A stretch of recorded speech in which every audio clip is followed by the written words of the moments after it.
Late, but we're here and we're having fun. And Coach Rez is in, I don't know what you want to say, incognito? He's hiding. Hey, you got Well, to adapt and overcome. Got issues all over the place, internet stuff. So, luckily, I have the internet's working at my business. My wife and I own a salon and spa at home, so I'm parked out the back door of the salon. hey, just act like it was. That's what DoorDash people do. They just park behind, like, okay, I'm just waiting for a DoorDash order. Let's wait. Trust Mhm. me. I like. Don't want to get in that subject, but my friend does DoorDash, and he's like, I'm always waiting in parking lots. I'm like, dude, you need to find a career. You need to do something else. But again, Coach, been away for what, 3 weeks? How many weeks have we gone? Yeah, seems like forever.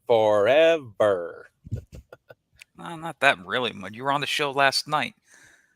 Yeah, but Inside the walls. Well, without Jeff I because can't he get had a numb lip. I can't get away, man. They keep pulling me back in. As I thought. Yeah, that's a good movie though. Yeah. Mhm. So, Coach, first off, you came back from your owners' meetings from the NAL, which was hosted in Omaha this past weekend. Give your Mhm. fans here in Willing updates because we talked about last night, Yeah, but you can. This is your show. This is your time to take it over. yeah. So the meetings went good. It was great to see all the owners and be involved with all that stuff and talk about the upcoming season. And it was the main focus of the meetings was on the business side. A lot of sales stuff. Everyone shared about what they're doing and how they're selling things and whatnot, and how they're getting it out to the community, and a lot of good stuff. A lot of good people out there that's handling things and running it like a business. Specifically like Omaha, Ricky and them, they do an awesome job on the sales side. A lot of people don't understand all the behind the scenes stuff that goes on, and for you to last 20 some years, you got to be doing something right. So there's and it isn't just about the football. It's a lot to do with the business. Mhm. If it, the teams come and go, if you look at the teams that through the years that have come and gone, 1 year wonders or whatever, they have no fans. They didn't do very good in sponsors. Because ultimately the business guys with money that are the owners of these teams, some do it as a legitimate business, that they're running it like a business, and that's their focus of everything. But some guys are using it for tax write-offs and whatnot. So but they only can do that for so long. So when you see teams for a couple years and all of a sudden they fold up shop, is because millionaires are millionaires for a reason. They take chances on stuff, but they ain't gonna just keep losing money every year. So guys like Ricky that that do it like this is what they do. Like, he don't have another gig or anything like that, and putting his money into the team to run it. Like, he runs it as that's his business. And like Mhm. that's what he does.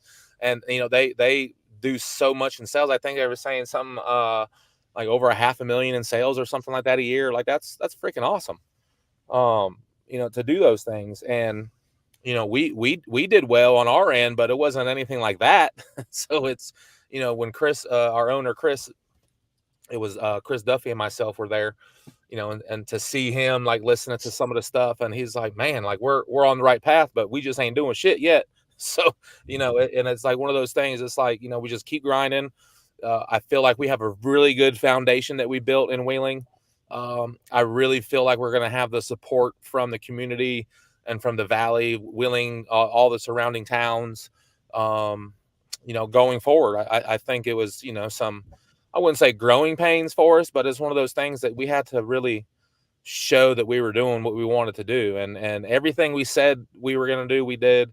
And in some instances, and then some.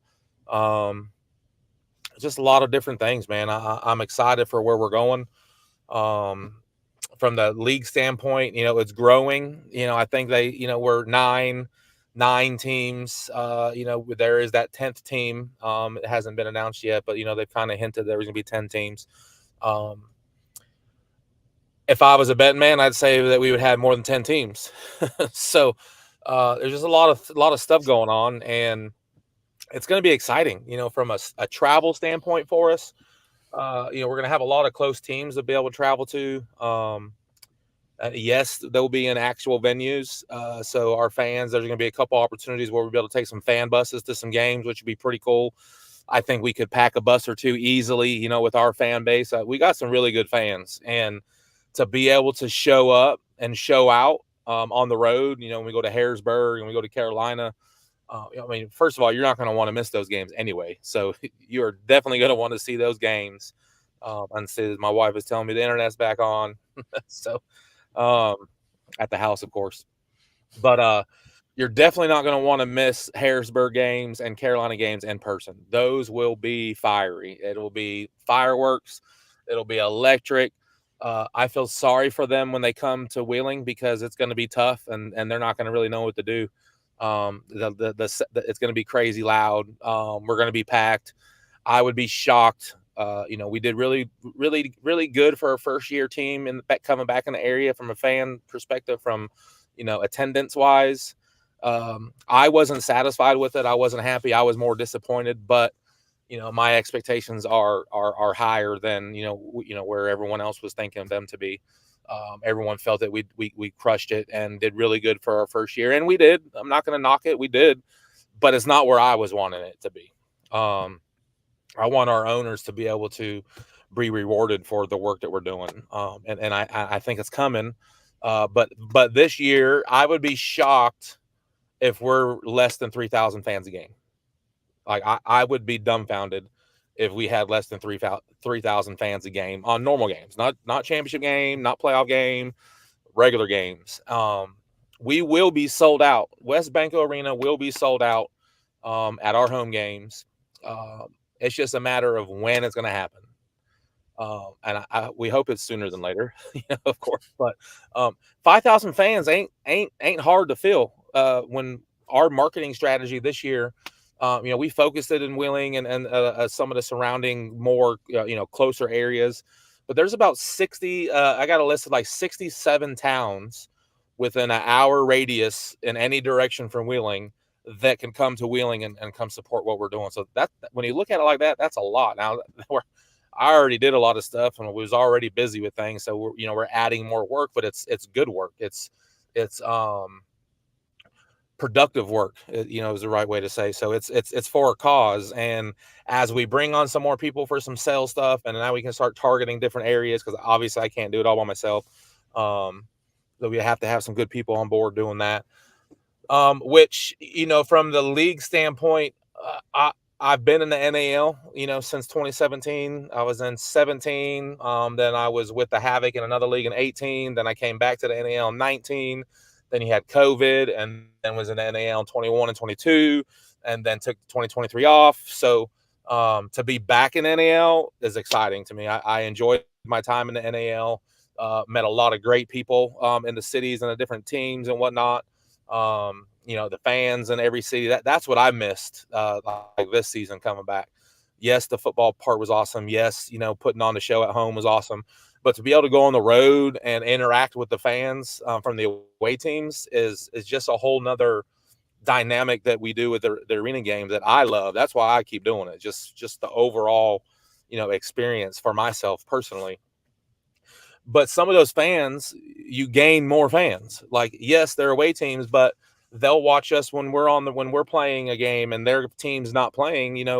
There's a lot of Sharks fans I know that supported other teams when their team wasn't playing because they love the game. That's how much they love the game. They love the game so much they want to keep watching it, even though the Sharks aren't playing, and so on and so forth. We had Omaha fans, we had B fans watching our postseason and stuff like that, and championship games. So we had a lot of people. And it's not just us, I do it. I'm a fan. I enjoy watching the other games and how the other coaches are and the other players. We know a ton of people across the board. And what's funny is, when we say stuff about certain leagues and how stuff's going to happen and all this, and this was back in last winter before everything even happened, and just magically stuff started happening. I guess, it's funny how when you know what's going on and the ins and outs and what's coming, and you can't really tell, all the stuff that because, something like it'll blow some people's minds. Like if everyone knew what some of the stuff that like we know, they would look at stuff totally different of how everything is created, how everything runs. It's but back to the league meeting stuff. So everyone is excited in each respective team to try to make things better. And I think that is the sign of success. Of everyone has the same vision to try to make it big. Not one team's trying to do other things differently to try to separate themselves from everything. Everyone is working together. As bad as, for instance, Harrisburg and us and our team, like, I don't get along with some of their coaches. We're not the best of friends. We could care less about one another. I get it, but I respect them as coaches for what they do, because they do the same thing that I do, and all the coaches are doing the same thing. But as bad as that hatred's there on the business side, we're working together to try to make things as best of experience for the fans as possible. Yeah, we might be arguing and stuff in game day, like earn the game and stuff. What's going to happen, and because we're going to be fiery, we're going to get after it. But the fans need to see good entertainment. Like we got stuff working, a big rivalry with Harrisburg. Like, we're going to name it, and we'll have a cool like trophy that we pass back and forth. Same thing they would do with Carolina, with this golden shears or whatever the heck we're calling it. We should almost have the. I'm not going to go that far because I'm not going to get my hair messed up. But I was going to say, like, the losing coach gets a haircut or something, after the game or something stupid like that. But just little things like that we can do just to, the fans love that stuff, and then the fans buy into it, and then the fans are getting involved. And one of the things we were on the show last night, I meant to say but I didn't, was the like more cowbell, because Harrisburg does the cowbell thing. We're trying to implement the cowbell thing. Coach Negron, because he's scared. He's scared. He's scared. Say you're scared. Go to bed. Daddy said go to sleep. We're going to carry that over from last night too. Yep. No, but a lot of great things in the works. I'm excited. Everyone was excited to get started like that very next week. Like, is the season here yet? Type thing. And it's just like one of those things when you go to any conference or anything like that, you're really motivated and fired up and you're ready to get to work. And so we'll see. Everyone's happy and excited, in the meetings, but we'll see how it all transpires. Things happen, things come up. But one of the things that, our leadership of our league is trying to do is to make sure that there is no problems, with the teams from that standpoint. That's why the business is the main focus. Because if everyone's strong in the business, then the teams are going to be fine. The teams are going to be successful. What's cool is when teams take some stuff from you, and because some stuff that you're doing, like, they want to implement into their stuff, and vice versa. There's a lot of cool sales strategies that Omaha does that we're going to incorporate into what we're doing. Stuff as simple as putting a 6-foot size player cutout with a QR code on it, sit those in the businesses where the people, the fans and the patrons of those businesses, he's more cowboy. There you go. Our fans that go into the businesses, or the patrons of the business that might not know who we are, or they might not be season ticket holders yet, they can scan the QR code and it'll take them to some information on season tickets or single game tickets or whatever we want to implement on those QR codes. But it's about the being in the people's faces, when they're going to these businesses, as much visuals out there as possible. And Jacksonville even incorporated that. The owners in Jacksonville kind of looked at Jason a little crazy, like, are you sure that's what we want to spend money on, to put freaking cardboard cutouts everywhere? So they tried it and they were like, how many more do we need to get? So because Ricky and them say they have over 10,000 scans a year throughout their season of all the cutouts. They'll have a little over 300 cutouts spread around all over the place. Now, I don't think we're going to do that many. We'll start off probably about 150 to start out and see how it goes. But we also can take that strategy of getting them in businesses that might not be partners yet. And so when they see, and when I can go back and say, hey, do you know that dang 700 people scan this QR code from us and they're coming to our game? So this is why you need to be a partner with us, because it's not only these 700, but it's these other 7,500 that are scanning all this other stuff that's coming to the games and all that stuff. So when I say we're going to be packed, we are going to be packed. I am most excited about that. I can focus on a lot of different things. Don't want to get too far ahead, but that was one of the things that really made me sit down and evaluate everything and see what we're doing. And that's why I brought on an OC. A lot of people don't remember, or they can't think back that far. It wasn't that far, but the start of our season this year, I had an OC. Like, I had hired an OC to come on board to be the OC because I was going to be so busy, and I wanted to make sure that everyone was accounted for, make sure the players were taken care of like they're supposed to in meetings and whatnot. And because when I say I'm busy and do everything, I literally do everything from top to bottom. And it's and I know I need to have some people helping with some stuff, but it's also about the quality of people that we have, and the hire that we hired for the OC coming on board for 2025. He isn't a stranger to the game, and he's been around for a long time. Been very successful. The only reason why he's not hasn't been coaching recently indoor arena football is just because it doesn't fit for what he's doing right now. He lives in the Pittsburgh area.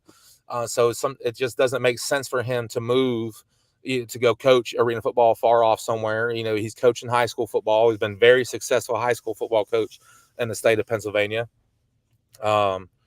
What else fans that we look forward to from the new offense quarter? So I did see some people ask the question. I was on trying to check to see what kind of reaction we had from it.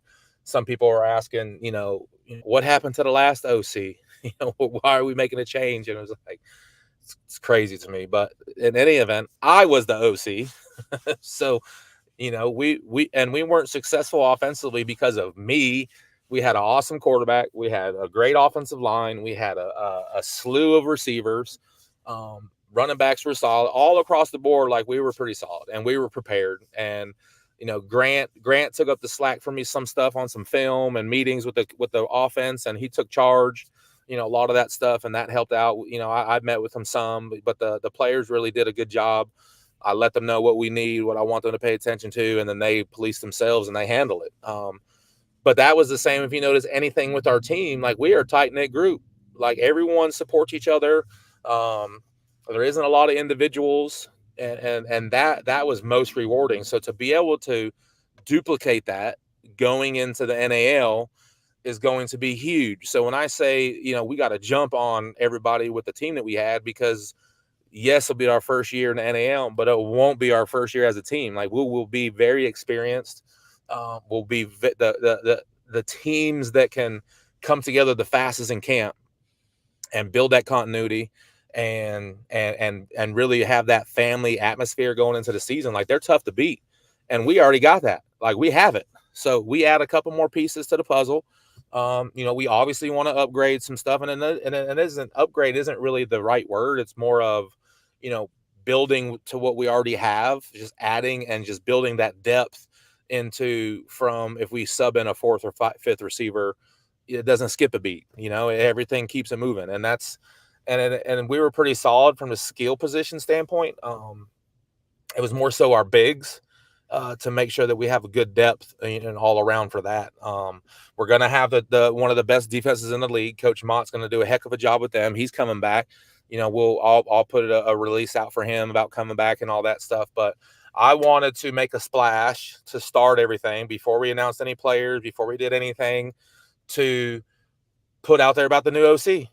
I mean, he's a head coach, and he will be the head coach of the offense. And I have no doubt in my mind that I can turn around and close my eyes and not do anything with the offense, and it's going to be immaculate. And I had a great conversation today with Grant.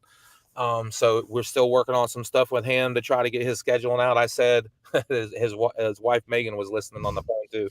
I guess I was on speaker or something, but I said my wife mentioned to me about if where are we at in the months to where if because they want to start a family. So, but if she doesn't get pregnant within this month or next month, then she ain't gonna have the baby until after the season's over. So that part of it, we can wash that out. And they thought that was funny. And there's a high chance that he's going to come back. The only reason why he wouldn't is because, he wants to start a family, and he just bought a house. So I told him that's awesome, moving on up in the world, so that's cool. That's a great accomplishment to be able to purchase your first home. It just means something for yourself when you can do that. But I wouldn't, I can't tell you 100% if he is going to come back or not. But I can assure you, whoever's at quarterback is going to be one of the top quarterbacks that we could possibly have, because we're coming for the NAL. And the teams know it. That we're not going to be a pushover. We're going to put together a great team and have a great product, and we're going to be very competitive. I'm not going to be like I last year talking about, we're going to be undefeated playing in a championship game. And Ricky said it last night. We would be shocked if anyone was undefeated, this year. Are we all pursuing that? Of course. That's what we're supposed to do. We got a pretty good shot.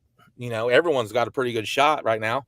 No one's really put out a whole lot of stuff about signing players yet. Obviously everyone was waiting for the league meetings to get some of that process in order from the contracts and transactions. And it's probably going to be the most smoothest transaction process that I've been a part of. We put that together. Todd, the commissioner, did a good job with Brandon, who came over with the AIF, Brandon Eichert. They put together a pretty good system in place for transactions, and we'll be able to see it in real time and whatnot. So I'm looking forward to that. So all the teams are going to start signing players here now. We did have some issues with other teams trying to sign other teams' players, and that got nipped in the bud pretty quick. So all it takes is a few people to get pretty pissed off about the same thing, and but it got cleared up, and now everyone's on the same page. That's the biggest thing. Make sure everyone's on the same page with that. So now teams will start signing players, and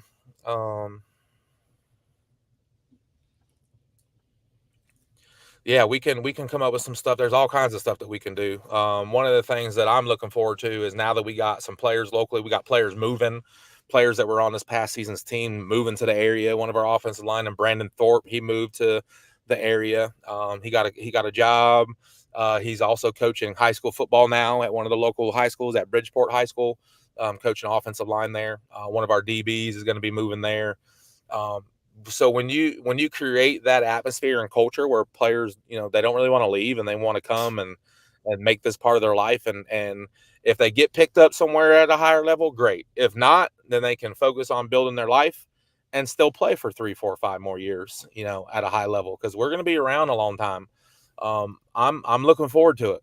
I can't tell you how it's going to be down the road, but I think we're going to be right there in the mix every single year.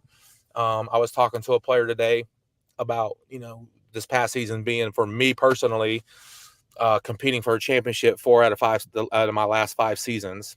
It would sound even better to be competing for a championship in my 5th out of 6th season. And that just to know that is a possibility is pretty awesome. Just to have that opportunity. Like, that's what we play for. We play for the chance to have a chance to win the game. And that's the whole purpose. Now, with being in the NAL, now it's a legit, we fight it out. Going to be some dog fights in each game. I know it. That's why we got nothing but dogs on our team, and they want to fight. They want to be excited. They want to be right there to the end and make it all the way to the last play of the game. That from a fan experience is pretty awesome, to witness that. From a business standpoint, if we lose 61-60, those players the fans had a blast. And that was something that was exciting for them, and they can't wait to the next game. On the coaching side, obviously, that sucks if we lost 61-60, but you almost take that mindset when the leagues were pretty solid, AF2, AFL, back in those days when AF2 was around. That's when the AIFA was really strong. There was teams all up and down the East Coast, down in Florida and stuff like that. But you play those seasons to be undefeated at home and 500 on the road. If you could do that, you should be right there in the mix for a chance to be a pretty good playoff spot. But that's how tough the leagues were, because everyone's beating up on each other and everyone's fighting for the same stuff. But if you can keep that formula, just as simple as trying to be the last team to score in the first half and the first team to score in the second half, should put you up a possession or two if you can accomplish that. It's the same thing and with the records, because all you got to do is make it to the postseason, and then the records go out the window. Doesn't matter. because anyone can win and anyone can lose at any time. For instance, look at the IFL. Bay Area was the number 1 seed, and they lost. So it doesn't matter what you do in the regular season. All you're doing is jockeying for position to have a easier chance. But when the league is competitive, whether you're the 1 seed, 2 seed, 4 seed, it doesn't matter. Anyone can win at any time. And that's what I'm most looking forward to, with the NAL schedule and whatnot. With the I just schedule, rattled off a whole bunch of stuff. So yeah. So undefeated at home would be 5-0, and round 500 is 3-2. So that's 8-2. That's pretty good. That's not bad. Pretty good, yeah. That's hosting the playoff game. Mm-hmm. Yeah, that's Possible That's playoff respectable. games. It's possible. And depending on how many teams we end up with, I mean, it could be we might have the top 4 in each division. It might be 8 teams make the playoffs. It might be 6 teams make the playoffs, and it might be 4. So either way, it could be a possibility of a traditional, you play the first round, then you have a bye week, play championship game. It could be number 1 seed has a bye, 2 plays 3, and then you play the winner of 2 and 3, and then the winner of the East plays the winner of the West. Or 1 plays 4, 2 plays 3, and then you can find the winner of each division, and then those winners play. So that would give 3 postseason games, 2 playoff games, and a championship game. Pretty much how like the IFL is now. Even if it's 6 teams, you're still going to have those 3 weeks because the first team's going to have a bye. The number 1 seeds will have a bye. I would prefer if we had the amount of teams to be able to do the top 4 in each division for 8 total teams. I would prefer that. It's more opportunities for teams, and it just makes it more exciting for the fans. Jeff?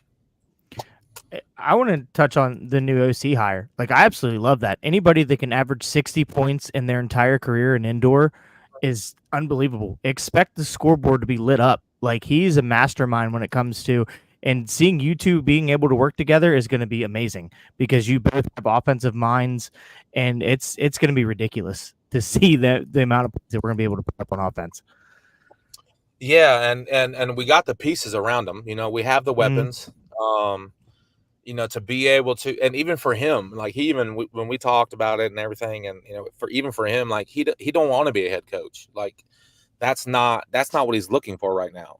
So for him to be able to, and that's why he hasn't been with anyone right now, just because there isn't really an opportunity like that for him for what he wants to do because of stuff he's involved with his high school and whatnot. So it was just it's just one of those perfect storms. It just, it was easily to come together. It happened very organically. It wasn't anything crazy. There was a couple conversations, and we'll be adding one more coach to the staff, but we'll bring him on here pretty soon. It's just making us stronger all across the board. As just like we want to focus on the business and be as successful as possible, we're still trying to win games too, and we're gonna be very successful. We're gonna win games. Like I said, we're gonna be competitive. It just helps to have like a solid staff of leadership to be able to lead the players and guide them and be able to meet with them, because one of the teams, a couple teams don't even film practice. A couple teams don't even like watch film like that. They watch games. The games films is cool, but we're breaking down our own practice film. Like for us personally this year specifically, our best opponent was ourselves. So we're facing the best defense that we're going to see. They're facing the best offense they're going to see. It just makes us better. And when we're in that same situation in the NAL, the way that we prepare, the way that we meet, we're going to be clicking, and it's going to be solid. So I as a coach, if you're watching this, I hope you are. You probably are.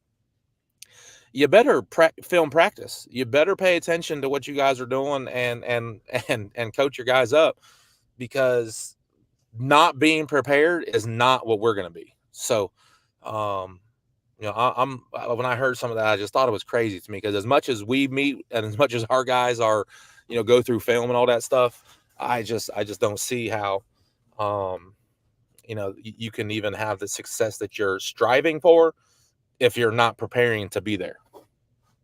That's one of the first things that Coach Mont went over with me was film. Hey, I want it filmed this way. That's the way we need to do it. And they broke it down tremendously. I mean, the way he broke down film is crazy. I mean, he's a film junkie, and I know you are as well. But I mean, there's a reason that we were as good as we were. We were playing against ourselves. I mean, every day we were getting better. Some of the best film was that practice film that nobody will ever see, but it's probably some of the best game stuff that I've ever seen. Is when we started going to the arena and stuff. Yeah, and then so having Coach Leota on the staff, I mean, just his experience. I know a lot of stuff myself, but I'm always learning from people. That's what helps me be better. I'm going to learn a bunch of stuff from Coach, and he's going to learn stuff from us. It's a whole collective effort. Coach Mott is a one off. Like there isn't many other people like Coach Mott.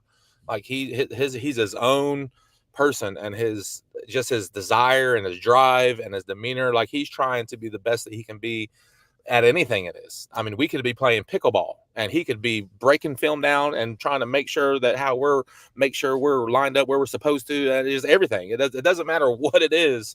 And that's what I most admire about what he does. And even better than that, and we've talked about this throughout the season, his character. I mean, he's a heck of a dude.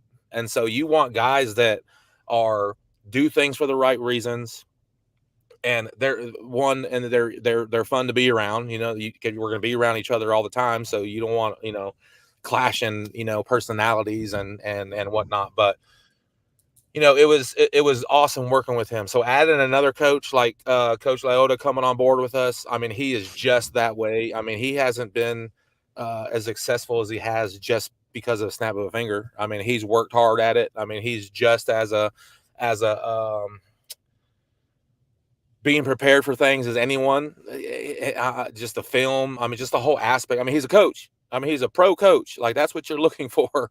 And we're not just bringing in, people off the street that think they can, coach because they can coach, or they're, bringing on a bunch of youth coaches, to come coach these guys. That's not what we're trying to do. So, I'm excited about the staff. I know I'm excited for the players to be able to receive what they're going to receive when they come to camp. And we're going to have some players. I mean, we're getting hit up by a lot of players. I mean, I got Jay, our player personnel guy, our director of player personnel. Like he is around the clock. He showed me his board he's putting together and whatnot today. And he's working hard. I'm excited to have him on board.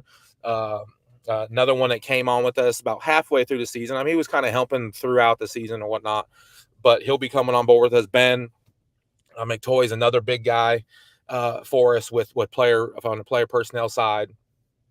He's got players all over the country. So to have him coming on board with us, we'll probably bring him on here soon. But he's helping with players, and it's awesome.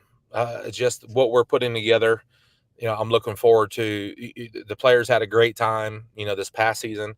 And we're just getting started, and we're not even doing all the stuff that we can be doing, which makes it even better for me and more rewarding to know that, our ceiling is still high. Like we still have a lot to do. We still have a lot to add. We still have a lot of things to put in place for the players to make it even that much more better than what it already was. We want to be one of the top places to be in the country. And that's what we're striving for. It's a good goal to achieve. There are very few organizations in this industry that have longevity, that have signs that they've been through the trials and tribulations of a young franchise. Those are the Arizonas, the Omahas, the Jacksonvilles of the world. Sioux City, gotta mention Sioux City because they've been around just as long as Omaha. But overall, the off-season talk is off-season talk. You can speculate on what you think you can become as an organization, as a team, and there's actually going out and doing it.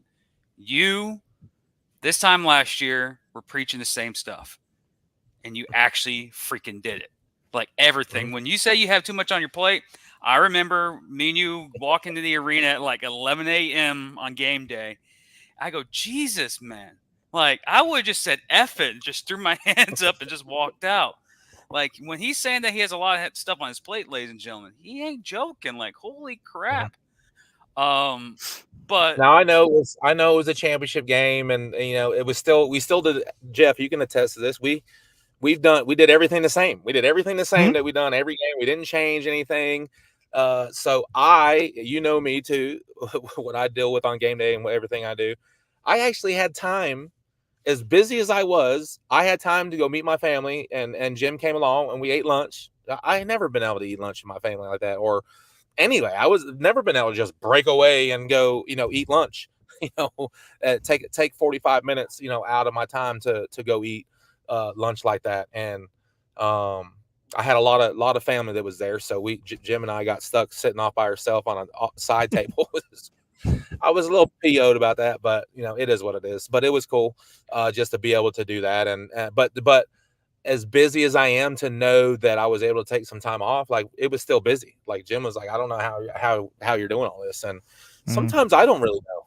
We It's just make walk it and work. talk conversations. If you need to talk to you on game day, you better get to stepping, because if not, you won't talk to him. I don't know how your Yeah, cell phone stayed alive all day, because he was on his phone constantly. It was like, Yeah, and it's but that's the only reason why I get frustrated sometimes on game days, because some people that are there that aren't there all week, and then people want to try to chime in on things, and maybe we should do it like this, or maybe we should do it like that, and my thing is like, I will welcome all the help, but let's be involved with all the meetings and stuff during the week. Let's talk about all the stuff that what's coming up on the game day during the week, because we have a script. And all you really got to do, if you know what's going on, pick up the script, follow along, see where we are in the time of the day where we're at. It'll tell you from what time to what time we're working on whatever. And then when we get into the pregame stuff, like it's rolling, like we're rolling. Like if you don't know what's going on that script, then put it down and go sit off on the side. Go watch the show, because you can't. It's just I don't like going backwards. I don't like going back and trying to, because if you try to do something on your own and off task or in a different direction, or we're not on the same page, and I have to go back and fix it, I'm gonna be pissed. Like that, we don't I don't have time to be fixing stuff. Like it's just crazy to me. And I tell everyone all the time, and I joke with our owner, with Chris, and I say, see, whenever something pops up, I'm like, my biggest thing to everybody is it's the same thing no matter what. There's only one thing that messes things up, and it's the people. It isn't the business model. It isn't the whole process, because the same process is the same in every city. Omaha does the same script, game day script, same everything that they do. Every arena does by the time the doors open in the morning to what everybody's doing during the day, leading up to before the doors open and pregame starting and warm-ups. Like everyone understands the process. It always messes up because somebody does their own thing or doesn't follow the script, and you can't. It's just crazy to me, and sometimes I just want to sit back and like, I told you, like if you would have just done it the way that we're trying to do it, there's a method to the madness, with everything, and it's There's a exciting. couple times that you did that. There's a couple times you did that, and you're like, hey, look, see, like, yeah. So it's I know we're doing things the right way, and I know for me personally, in my mind, that we are in the right direction, and we're doing things the right way. Because if I can tell you on the timeline that, look, if so and so don't do this right here, 3 hours from now, this shit's gonna be messed up. They're doing this. Remember this moment, because if they do that, this is gonna be messed up down here. And it happens every time. And then when that timeline comes around, and it's like, I told you, if you would have just done this, what I told you to do, or done this 3 hours ago, or 2 days ago, it's cool that you know what you know when you know something's going to happen before it happens. And it's just not everyone has that. Not everyone has that ability to see that. The ones that do, I promise you go look at their teams, and they've been playing for a long time. And they've been around, because it's the same process. It's the same. The people might change each year. You might have some new faces, on the support staff, because some people come and go. Some people don't like that 100 miles an hour stuff. It's not for everybody. And don't be ashamed if you can't handle what we do in this industry. Don't be ashamed, because there's only so many of us that are doing it. So, it's not for everybody. It's an active. You can say that the off season is just as fun as technically, the off season is the fun part because it's all the Mm-hmm. drama and all the news cycle. I don't think this off season is going to be as exciting as was last off season, in my opinion. This off season, it sounds like, especially the National Arena League, everything's straightforward. Like there's no playing around here. While you have another league that's still in season, they're in the Yeah. playoffs. They're down to the championship weekend for their conferences. But you could tell just the Williams transition over. You could tell how the NAL you've been, and you could say you were in NAL 1.0. This is Yeah. NAL 2.0, and you Mm-hmm. could tell how they're still familiar faces. Steven Shatola, myself, Yeah. that are still connected with the NAL 1.0, but you could tell how the communication in the league is like you ask someone a question, you get it. It's Mm-hmm. like it's like a next level of preparation. It's Yeah. like they're already thinking months in advance now. The meeting that you guys had this past weekend, and Ricky even said it on the show last night, Inside the Walls, is that you usually don't have owners meetings this early after a season ends. It's always, September, maybe October, and you're talking about stuff that needs to get done. You guys are 2 months, 3 months away ahead of the game, which Ricky says. Like Mm-hmm. everyone has deadlines. They have certain dates they have to get to, and of course, Ricky mentioned it how the leagues operate. He wants to get the schedule out as soon as possible, so Willing and other organizations can prepare themselves for 2025. Because the sooner that happens, the sooner that you can sell sponsorships because they know what days, theme nights, all that Yeah. helps everything push everything forward.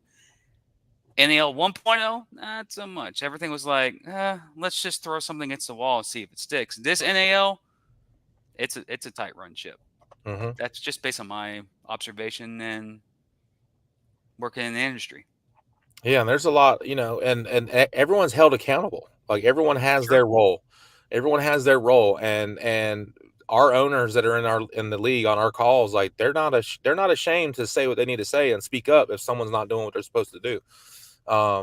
So that's good to hear, when you see that happening and hear, them, stepping up and taking ownership. Like they're owners, so own up, like own it. Like that's what that you guys are the owners, so you guys make the league work. Like it isn't the NAL running the teams run the NAL, and that is like one of the differences for some of these other leagues, that the teams are what's making it happen. Mm-hmm. You have your commissioners, and the commissioner does a good job of managing and making sure everything is being done the way it's supposed to be done, makes his recommendations for everything that needs to happen. That's his job, to make sure everything runs smoothly. But whenever there's a change or a rule needs to be talked about, or a process in what we do as a whole, the owners vote on it. The owners decide that aspect of what's implemented, what's executed. And then it's up to the individual teams to make it happen. Mm-hmm. Jeff, you're just quiet over there. I'm good. I'm listening to the gospel right now, man. I'm just. Do we need to put music in the background? Some No. gospel music? No, you're good. Coach, are there any upcoming events? Thanks for the organization, pre-order tickets, anything that's in the horizon? Yeah, so season tickets are on sale.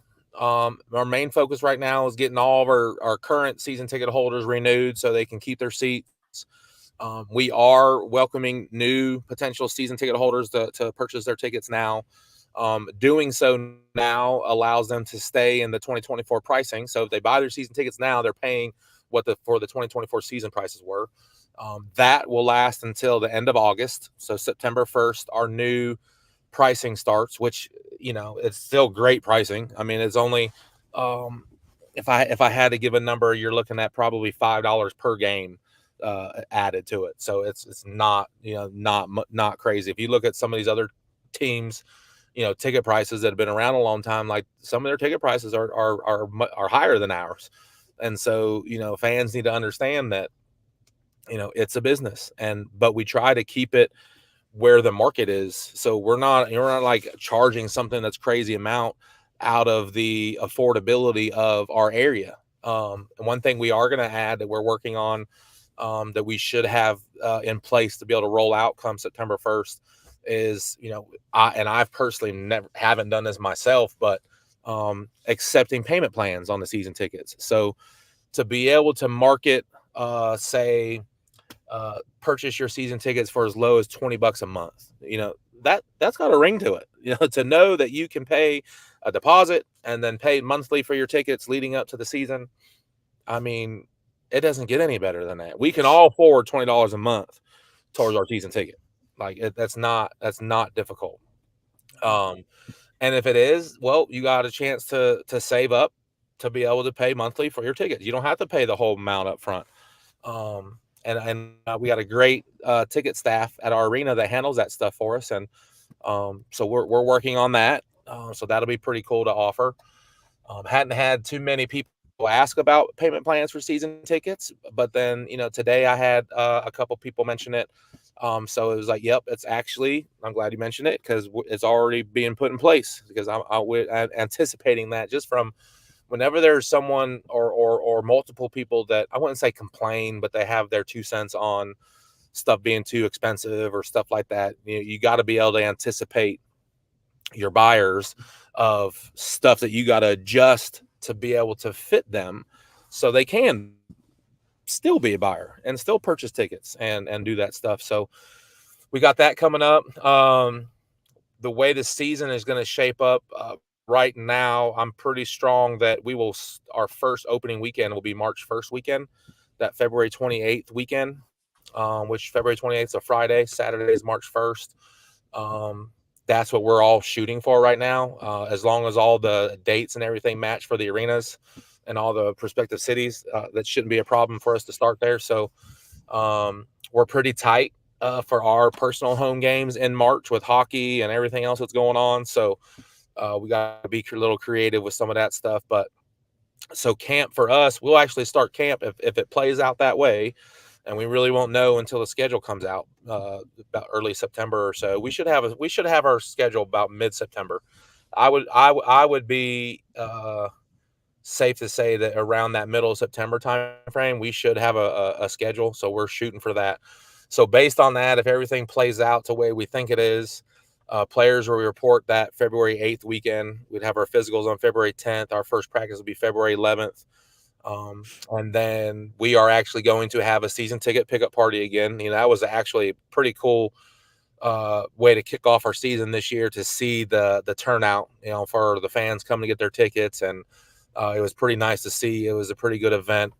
I'm talking with Steven, mentioned Steven Chatola. A lot of people don't know, Steven helped us a lot of stuff behind the scenes, this year with the minors. That was important for me. Working with him with the Cobras for the last, ever since, every year I was with the Cobras. He's really good at what he does.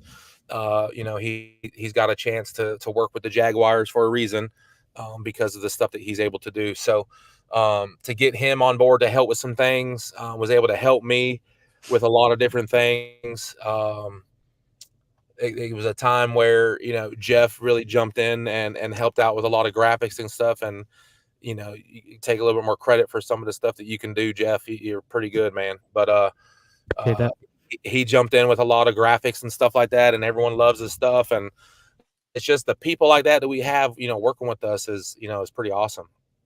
But we are working on trying to make that season ticket pickup party even bigger than what it was this past season, and make it like a true on full blown event. Like do like a media day kicking off or going to the season with the local news and media outlets and that kind of stuff, rolling into the season ticket pickup party, hang out, for a little bit once you get your tickets wherever we're at. I'm not sure how that's going to work out yet, but we'll probably do another restaurant thing again, which will be pretty cool.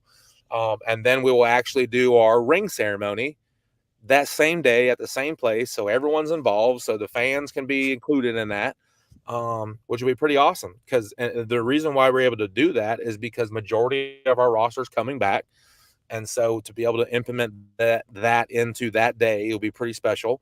We'll have some new faces, and they'll be able to witness the ring ceremonies and the players getting rings, and to know and make them hungry that if you want one, well, that's what we're here for. We're playing for another one, and we're gonna continue to play for rings. That's the whole reason what we do this for. And so that'll be a good experience. So that'll be cool to pay attention to some more info on that coming up. Yes, we will be doing a banner drop for our first home game. So that'll be pretty cool to get that. Another one of those in West Banco would be pretty awesome. But between now and then, we got some other events in the community that we'll be able to be a part of. Like I mentioned, we got players there in town, so they'll be able to help out with some of that stuff. My assistant GM, Matt Porter, he's in tune with getting a lot of stuff in order for the players and a lot of community events. Julie, also one of our main people that does our merchandise for us, she's going to be helping out with a lot more things with the team from that standpoint, helping with community stuff and some corporate stuff and those type things. It will be really big. I wanted to be involved with some fairs and stuff like that coming up, because that's real big there in the area, different places like that. So we'll probably focus more on that next year.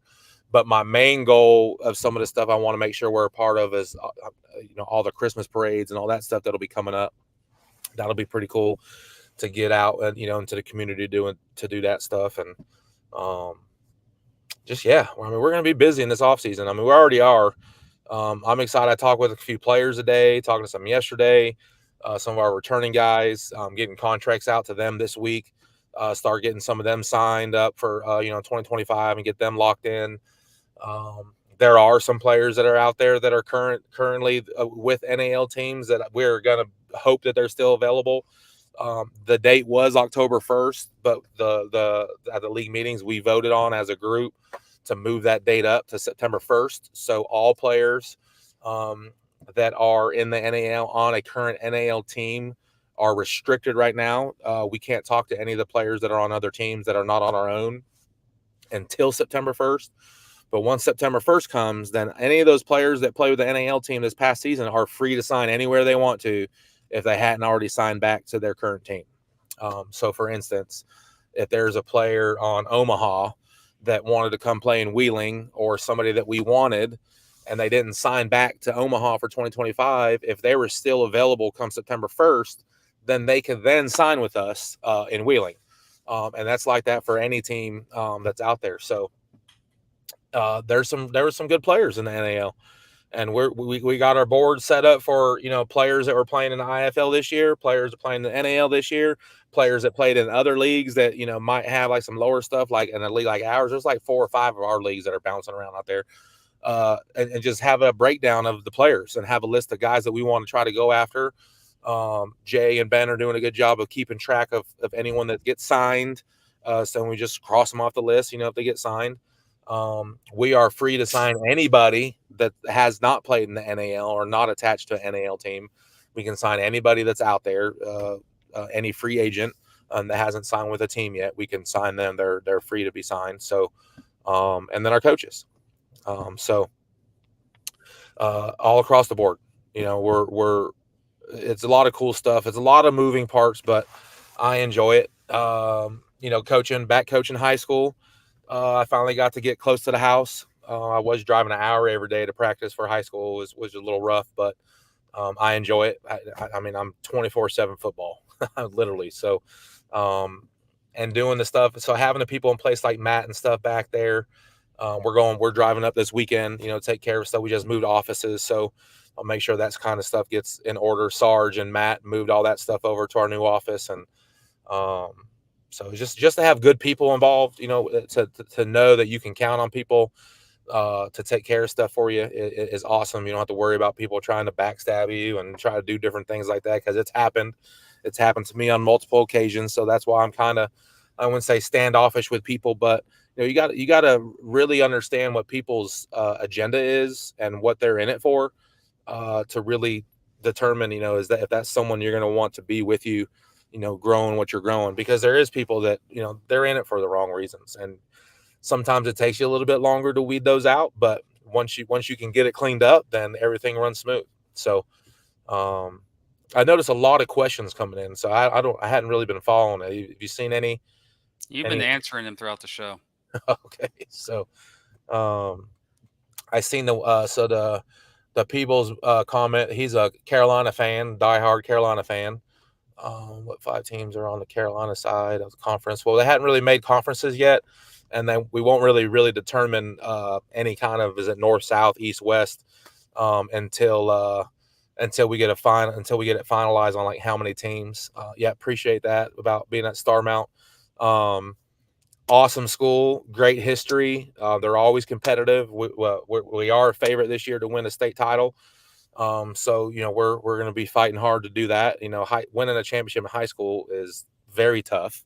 So all the schools that are competing for the same thing, we got a pretty decent schedule. We got a couple tough opponents that we'll face to kind of determine some stuff going forward. But I'm excited about it. I jokingly with some people, because it could be a reality of how cool would it be to win 2 rings in 1 year.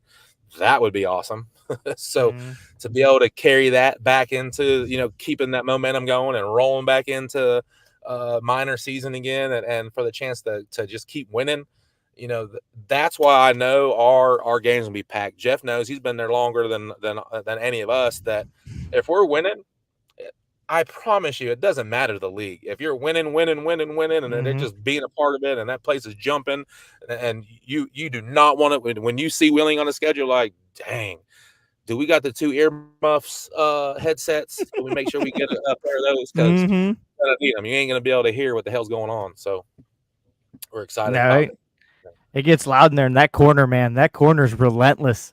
And boys, they get boozed up and they go after those players. I would not want to be somebody in that corner. That is facts. And just the whole experience. So this was my first year where, we only had 40 footballs. Like, that's all we had for the season. That's what the league, provided for the teams and whatnot, which wasn't a big deal. But the fans want to keep a ball when they get a ball in the stands. But when you don't have the amount of balls that you should have, you got to be creative, and but we did a good job. We finished the season. We started with 40, and believe it or not, we finished the season, and at that championship game, we had 18 game footballs left. That's pretty awesome. We only lost 22 footballs, through the season. Like, that's crazy. But we're buying probably, what do we say? What did it come down to? I'm thinking of what, I don't have my meeting notes, but I think like 450 footballs total is what we're buying. Because there's a thing that Omaha does. Everyone gets a ball sponsor, right? And I guess I'm gonna give some sales tips out there or whatever. But everyone does the game day football, right? And they get like the $5,000-$6,000 game ball sponsor, and they got the logo on the ball and whatnot. But Omaha has like, what was it? If it's 5,000, so let's just say $5,000 sponsorship. They're about five times that. 5 times that. 20, 50, 10 times that amount, because they could bring in almost $60,000, 50 some $1,000 in game ball sponsors. That's a big difference in $5 or $5,000 for one sponsor. So they do it as game day sponsors. And so that game day sponsor, who's ever the sponsor for that game, for that ball, gets their logo on the ball, and they do like, it was like 100 footballs a game. We're not going to do 100 to start. We'll start with 75 to make sure that we can do the same thing. But we're gonna attempt it, and the sponsor gets a few of the footballs, and you go through. We can sell some of the footballs, in the merchandise, but that means all those footballs going in the stands, they're keeping them, and that's what fans love. Like, some of them go to the games and try to get closer to the wall and in the end zone, or near the, like if you got stand around where you can be in the corner of the end zones or something, to catch those footballs in the stands. Like, they go to the games just to get a football. There's some fans, you see them post them all the time on social media. I've been to this is my 3rd season and I still ain't got a football. Like, they're going just to get a football. But all it takes is to keep that person as a fan forever. All it takes is one person in the staff to see that, and if they can figure out who that is at the games and you walk up and give that person a ball, that dude is a season ticket holder for as long as there's going to be a team there. He will always be going to that because that one person that took the time to give him a football, he'll be happy forever, or she will be happy forever. That's factual. Yeah, I mean, you do little things like that. So we're that's another thing that we're gonna take from the business practices at Omaha, trying to incorporate some of the ball sponsor stuff, and so I'm looking forward to that. Just little things like that to help us grow as an organization, and just I think I'm kind of more excited about implementing some of the sales stuff into the community and try to get more people involved with some things than actually getting ready to play the games. I mean, that's kind of a lie. I'm looking forward to the games too, but it all as together, to be able to do all those things is, pretty cool. So the more stuff we can add, for our fans and stuff, would be pretty awesome. Let's see. Trey has a question. Says, Rez, how does this year's team compare in preparation to the Havoc?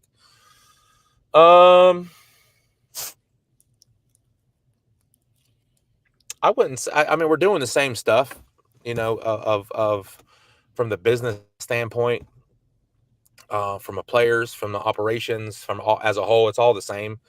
We're not trying to do anything different preparing for this season as we did last season, or when I was with the Havoc, or was over with the Cobras. I mean, it's the same it's a repetitive thing. We could pick this up, go to Charleston, South Carolina, make it happen. We could pick this up and go to Peoria, where there used to be a team, and make it happen. So it's the same model. Everyone's doing the same thing.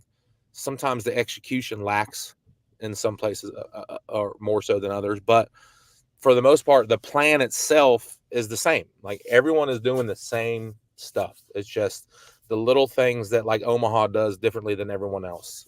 Makes you look at things a little bit different than what you were previously looking at stuff and implementing it. I'm sure Sioux City does a great job with their stuff because they've been around for 20 some years. So you're not just around 20 some years because the owner's a billionaire and wants to lose money for 20 years. That doesn't happen. That's never going to happen. They're billionaires and millionaires for a reason. So most of your people that have a lot of money like that have it for a reason, because they're not stupid with their money. That's why they have a lot. Listen to some of the stuff with Tony in Colorado. Some of their sales stuff sounds crazy, like when they were saying how much money they bring in with sponsors and their suites, on their field level suites and all that stuff. And so it's got us working with our arena, trying to figure out how we can implement field level suites and those type things, just to add that more experience. And it's just, just to be able to implement some of this stuff is pretty awesome. It's pretty cool. Looking forward to it. Let's see here. Coach Red putting together the Avengers. That was Jeremy Lauda. That's the brother of Sean, who we just hired as the OC today. So, he's excited for him as well. So, he's definitely one of those guys that needs to be coaching this game. And I'm gonna tell you too, honestly, with his background, I mean, he's an indoor football guy. We're playing indoor rules, so why would I not bring someone on that is a guru, so to speak, in his own right when it comes to that stuff, to know the ins and outs, to know, because some of the teams in the NAL this year that struggled, they didn't really understand the indoor rules. So I understand the indoor rules. Coach Mott understands the indoor rules. He played in the IFL defensively, so that helps. He's a defense coordinator. Shocker. But getting Coach Leota involved, being an indoor guy offensively, I mean, he's going to light it up. He's going to have the plan in place. We're going to have the players in place to be able to execute it, is first and foremost. We get the trigger puller involved, locked in, our quarterback, and we're going to be tough. And we're going to know the rules inside and out. We're going to understand all the process. We're going to understand that this isn't arena style. That's the first thing that people don't get too quickly. It takes some losses and to get thumped upside the head a few times to realize that they need to change. But we've already changed, so we've already changed. Like, we're already indoor style mentality. Like, we're already we're already focused. Now it's a matter of getting the players on board and to execute what we want them to do. And we're going to be tough. We will be one of the top teams in the league. And teams inside, they know it.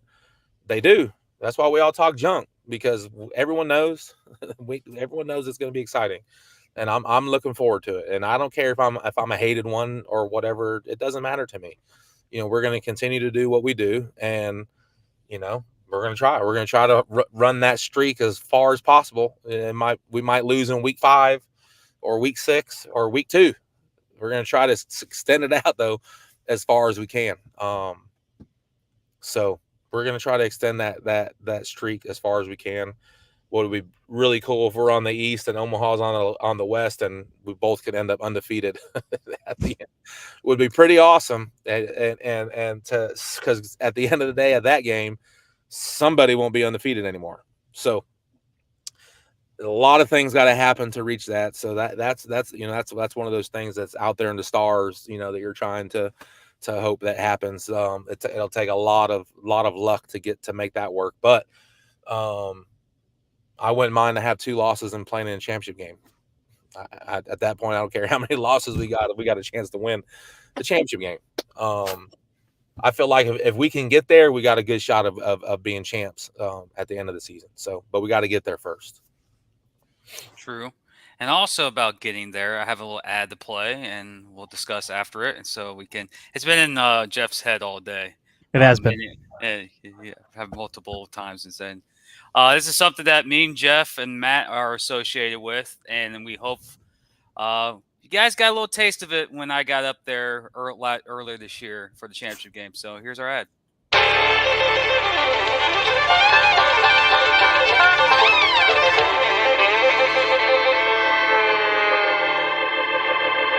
Well, we're coming to your city. Gonna play our guitars and sing you a country song. We'll all be flying higher than a jetliner. And if you want a little bang in your yin yang, come along. Well, we flew through Cincinnati and we all got really happy. Grabbed a bowl of that Skyline chili along the way. Then we rolled on into Canton, scared the hell out of Marilyn Manson, and the party started happening. Hey, hey, hey. Oh, we're going to get dinged by YouTube. I don't care. Facebook. But yes, Ricky made the announcement yesterday. Inside the Walls podcast will be going on the road this season, maybe multiple locations. I already know one location's already secure. That's with Willing, so I already know that. I think Omaha's going to get done. Omaha's locked in too. So we have a store that we're selling merch. There would be more Inside the Wall Network merch that will help us get to our goal to have a college football game day feel for an NAL game. Like, picture me, Jeff, Matt. I don't know. We can't get Lee Corso. He's too expensive. So that would be pretty hard to do. But that's something that we want to try to do. We know 2 locations, but we don't know the dates yet. We know 2 locations, and I guarantee the championship game is guaranteed too. So yes, that's the announcement. I know I was up there a couple of weeks ago, and of course Kevin Cecil from Corpus wants me to go. Like, they want to see me everywhere. Like, Hey, Kevin, you got to make sure that your organization can produce 35 sales of t-shirts or shirts, period. Buy hoodies. It don't have to be a t-shirt. You can buy a hoodie. You can buy anything that's on the store, then it'll cover what they're trying to do. And second, you need to get a coach's show on Inside the Walls Network. Yeah, so you could throw more shade at them. You're already doing shade at Omaha. You're already throwing shade at Carolina. You're throwing shade at definitely Harrisburg. No, but we were talking about at the league, and we were talking about like all the teams should push to get a show, a coach's show, and get it on the network, and make it happen. And because we want it, we talked about the consistency of the rules and the referees on game day, and the consistency of the teams across the board, and the consistency of the broadcast. And when you watch the games, they look good with a score bug, and as simple as everyone has the same score bug. Well, everyone should have a part of the dang network too. I mean, that's the whole point, to make it grow. You can your coach's show. We got our coach's show and our YouTube broadcast to the point now we can monetize stuff with it. We can sell ads. We can do certain things, and every team has that opportunity to do that. If you can't sell 35 shirts, then I don't know what to tell you. that's tough. 35 shirts of what you're saying, to be able to provide for the experience that, like, we had on our championship weekend, where, Jim, you came out, was there for the award ceremony. We did a show then, did another, you guys did the pregame stuff before the game. Which was a big hit. Yeah, it was awesome. It was a good time. People like that. Like, this is pretty cool. Actual pregame show at the arena before the game. Yeah. So imagine being able to do that every week somewhere, and like you get to fly in somewhere and knock it out. Like that would be pretty awesome for you guys too. A good experience to, be a part of what you got going on, and it just enhances everything that we're doing as a league. Agree. But yeah, that's our announcement. I should have the link up here pretty soon. I'm trying to find it. I did have it saved, but apparently it went away. And support the show. That's what we've been doing. I also created a Cash App for the network, and Walls Network Cash App. If you don't want to do that, send money that way. That would help too. Nice. But let's just say the NAL is, and this is what from basically what I think. The NAL is serious, and they want people who covered the league, who've been covering the league for the last couple of years, who have been covering the league correctly, and not spreading BSery or disinformation or fake news. I'm sorry, I just had to do that. This industry is very fragile. People will tell you stuff to see if you run with it. And usually when people run with information, it backfires big time. And you saw that in another league that claims to be the Premier League, backfire big time. And one thing, I talked to Todd, I talked to Ricky, I've talked to you, I've talked to Coach Negron, I've talked to a lot of people in the NAL. They have, I have to admit, they have tightened up, meaning no one knows what's happening. And if someone says they know what's happening, they're lying to you. Because I know what's happening, and sometimes I don't know what's happening until it actually happens. Well, when you talk about that, that was one of the things that they mentioned, that Todd and Ricky mentioned Friday morning at the meeting, that everything that we talked about on Thursday was a lot of stuff. Like we talked about a lot of stuff. Like it was an all-day thing. And one of the things that they commended everyone for, that was pretty awesome, that anything that we talked about during on that day didn't get out. Like there wasn't anything shared. No one leaked anything. No one said something to somebody and then they went on and said something, whatever. But nothing was said. Mm-hmm. And they were like, that's never happened. And so they appreciated, all the teams, taking it serious and, really trying to put some things together in place, because it's hard when you try to do certain stuff and people leak some stuff, and then it might mess something up.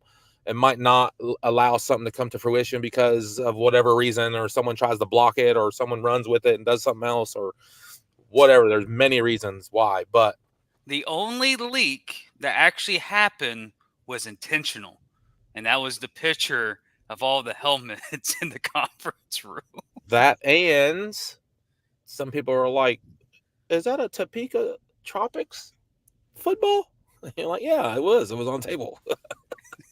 Yeah, there are a lot of Easter eggs in that. You go, but there's an Oklahoma football, there's a Topeka. Who in the heck is that helmet? And you got people zooming on the internet, like 10,000 zoom looking at this logo. And I was like, I know what it is, but I'm not going to say anything. But the comments I've seen on that, like what the NAL did with that photo, made the internet talk. And I was like, okay, let's just wait because I know someone's going to leak information, and nothing came out. I'm like, Yeah, they were like, "There's only 5 bravo. helmets. There's only 5 helmets." It's like there's another table where the guy took the picture from where all the rest of the helmets well, are. see, what the helmet situation is, not everyone brought a helmet, first of all, and kind of pissed me off because I'm got my carry on and my bag, my backpack or whatever, and I couldn't fit the helmet in any of it, and so I everyone in the airport, I flew through Delta, and so they were all like, "You're gonna be able to put that in your backpack?" I'm like, "Yeah, I'll get it at the end of the walkway." Out of the pit or out in the Carolina? Huh? Did you fly out of the pit or Carolina? I flew out of Carolina, Oh, okay. but I was gonna yeah, say, did you walk the 30 miles to the freaking gate like I did in Pittsburgh? no, Because the tram was broken. What was you talking about? Oh yeah, the helmet. And so I couldn't get the helmet in there. So a few times they were like, "Are you going to be able to put that in your bag, sir?" I'm like, "Yeah, I'll take care of it when I get down the end of the Why don't you walkway just thing." wear it? I was like, Just wear it. "It's a hat." I'm concerned. I mean, people are still walking around with masks, so I can put on a helmet and make sure I'm not going to hit my head on anything. They'll be like, "Why are you wearing the helmet?" I'm wearing it for turbulence, so I don't get a concussion. But I was able to mail it back. I mailed it back Saturday morning. I actually mailed it to my Rydell rep because he had picked up that same Friday. He had picked up all of our helmets from the arena to get recon or whatever, and so I mailed. I was thinking about mailing it to myself, mail it home anyway, so I had to take it back to the plane. Yeah. But then when he picked them up, like he let me know he's going to be my equipment manager, Sarge, awesome dude. Took care of all that, got the helmets all off to our Rydell guy. But I was like, since I was planning on mailing it, I'll just mail it to him, and so that was cool to do that. So we'll get that, and we didn't really need to recon our helmets; they're brand new. But I told him, let's do it. I want them shiny. I want them looking good. We're going to the NAL, so we got to make sure everything looks solid. We can't have them. The one thing that I am upset about is that we have to put the names on the back of the jerseys. And I came up with putting Wheeling on the back. One, it was cool, to put Wheeling on the back of the jersey, but it was also lazy on my part. So we didn't have to keep swapping out nameplates like if you have to get them sewn on and all that crap. So, hopefully, if I'm smart, I'll just get the nameplates pre-made or whatever, and then just sew them on when it's come time. But so the players will have their names on the back of the jerseys again. So, but it's also helps us because the way that the rosters are, and they're actually accountable of the rosters, and the rosters got to be complete 48 hours before kickoff for your 25 man. Like all transactions are Thank done goodness. 48 hours before. We'll have access to the roster, so we'll be able to have them. So our media teams will be able to have access to those on Thursdays, which that means they can have them, a couple days before the game, which is awesome. And then you turn in the roster an hour like normal. That's normal, an hour before kickoff. But they actually can see the names on the back of the jerseys and match it up to the roster. Like, yo, this Johnson's not on the roster. Like, who is this dude? It's like, oh, that's from last week's nameplate. Whatever.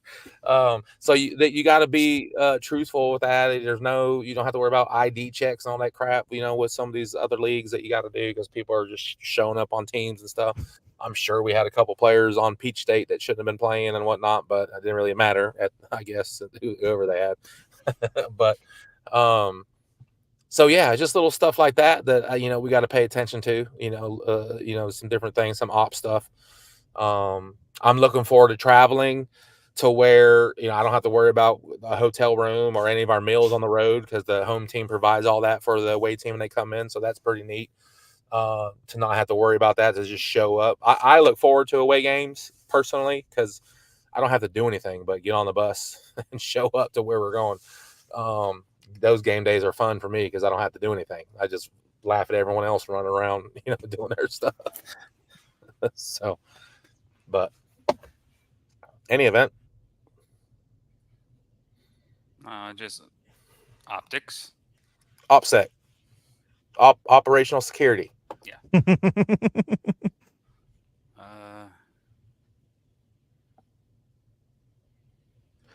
Hello. Hope all's well with y'all. That's Tyree's mama. And that's all the questions I see that have been sent our way, and we've been on for an hour and a half.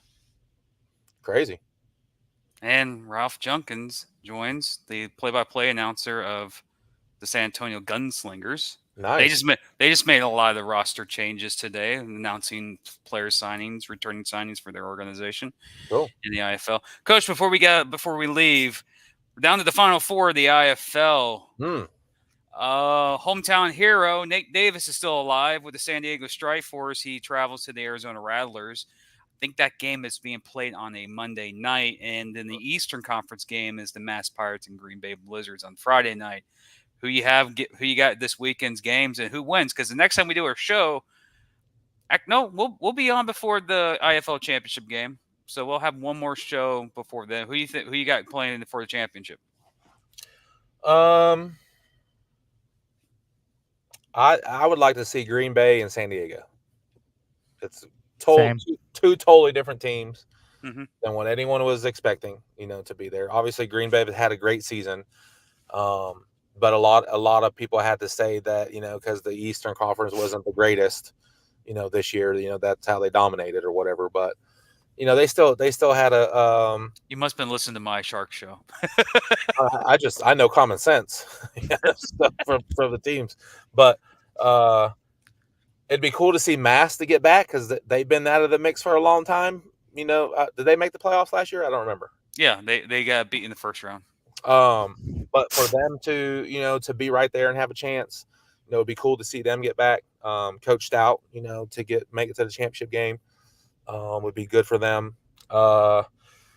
Everyone kind of expects, Arizona for the Rattlers to be, in the championship game every year. So they're always pretty competitive. Well, that's their expectation every year. Oh, for sure. And it should be. It's supposed to be. But I think San Diego and Green Bay would be pretty solid. And I think Nate Davis wins one. Does he like to retire see it. after that? Been around a long time. I don't know. About that. Because he is a hometown kid. Mm-hmm. So, and Jeff did admit in pre-show that he was thinking about wearing a Strikeforce because of Nate Davis. Yeah. Sorry, I put you on your spot. Hey. At least he's a hometown guy. Exactly. Yeah, he's followed us through the season too because he was liking some stuff during the season and keeping tabs on seeing what old Willie Miners are trying to strike up and no pun intended, but see what we have going on and I'm sure it'd be a nice thought for him to if they were at a really good league we could make it back out east but who knows. And then Patron plays receiver for Green Bay. He went to Wheeling University, so okay, little flavor there as well. Robbie was supposed to go finish with Green Bay. Did he end up going? I didn't see anything. I didn't hear anything either. Talking about Robbie Stewart, one of our D linemen that played at Central Michigan. IFL changed their rules about certain signings. They can't. I forgot. I think he was past the signing dead period. So, like the only way he can actually officially sign if there's actually a legit player that got on the IR.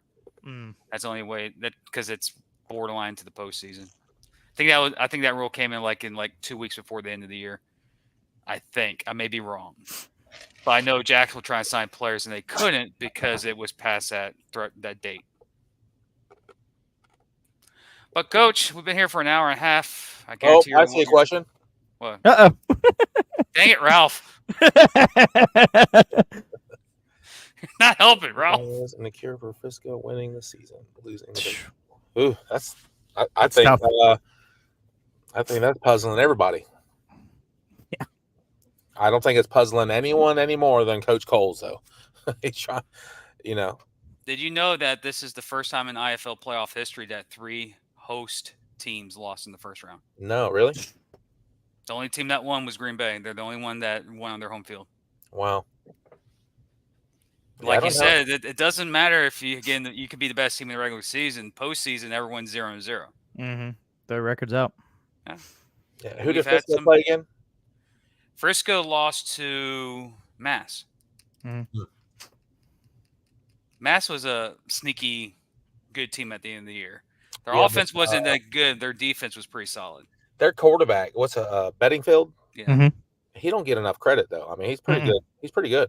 He actually stayed healthy for the first time in a long time. Yeah, but he's one of those guys that's like under the radar. Like you don't hear a lot of stuff about him. No. And he's solid. So, maybe he plays his way. Mass on paper, Mass is supposed to beat Green Bay. Mass always has great players. Jawad there. They do a good job of putting an awesome product together every year. They're always competitive. He's another one that he's championship or bust. And even they hadn't been there the last couple of years, but they're still competing for a championship. And in their minds, they're always the best team, and they should be playing in the championship game. So finally, it's worked out for them to have another shot at it. They got to get by Green Bay, but Green Bay overall, they're okay. There's nothing really special about them. They're just gritty. They're coached good. They're and they stayed healthy. Mm-hmm. Yeah, that's the biggest thing. For any of these teams, to stay healthy. And when they do that, they're pretty. You get some good results. Yeah, we saw a couple of teams this year in all the leagues. They start off the season hot, or they start off the season sluggish, and then they're starting to turn the season around, and then you get injury after injury after injury to key starters, and the season becomes lost. I think the San Diego Arizona game will be pretty good though. It'll be back and forth. Just like the San Diego Bay Area game was pretty good. Yeah, it was a good game. Mm-hmm. So.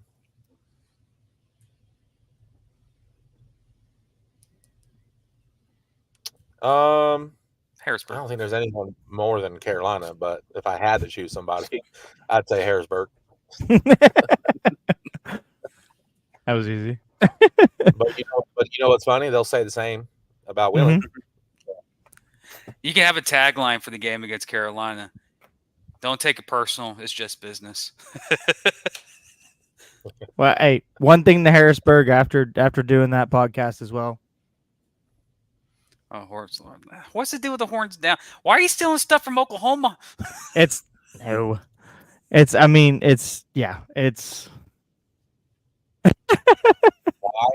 Come on, Matt. Why what? Why Carolina or why Harrisburg? In-state rival. Not necessarily. It's a West Virginia. It's a West Virginia versus Texas thing. What's that got to do with Carolina and Harrisburg? He was talking about the horns down. Oh, mixing college football with old Big 12 stuff, apparently. Yeah. So why Harrisburg? Well, Harrisburg is going to be our closest rival. They're going to be our closest rival. They're not that far away. We should take 2 fan buses. Yeah, roughly 4.5. We should be. No, it's not 4.5. But we should take 2 fan buses. There's no reason why we don't take 2 fan buses. We'll be rocking the place. Be willing shirts all over the place. Minor shirts all over the place.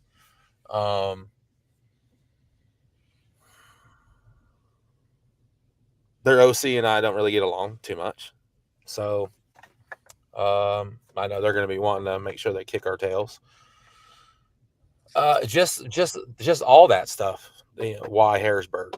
Carolina, obviously, everyone knows why Carolina. Those that don't know, from being there for multiple seasons. That'll be fun. It'll be more of a Harrisburg will be hated when we go there. Carolina will be more of a neutral situation. We'll have there's diehard fans. They don't care who the away team is or who's coaching it or what fans players in Carolina still like you. Oh, that's what I'm saying. Like it'll be a fun time. Like they'll be like, dang it, more of cussing me. It'll be more like, more competitive nature, going back and forth. But hell, what would be really cool is when we're thumping them and then we got the Cobras fans cheering for the Miners. It's business. So, yeah. Maybe we'll put that on our warm-up shirt for Carolina. Don't take it personal. It's just business. Go. So we got where's the and beef for Omaha? we'll give credit to Inside the Walls Network. Oh, great! Hey, I was apparently quoted as saying that we have 20 regular season games coming up. So luckily, I didn't have to say anything. I didn't have to say anything. People who actually listen to the show jumped in. I'm like, okay, good. Yeah, one of those people were me too. I was like 20. No one said anything about 20 games. It's a long ass season if it's 20 games. Like, holy like crap. what? I don't understand some of these people like with some of their comments. Like you just make up stuff. Like if you actually watch the show, no one said anything about 20 games. Even maybe he was trying to go towards the part of including preseason games or whatever. But even then, if every team added a preseason game, that's 11 games. You know what I mean? Max 14. What's that? I think probably max 14.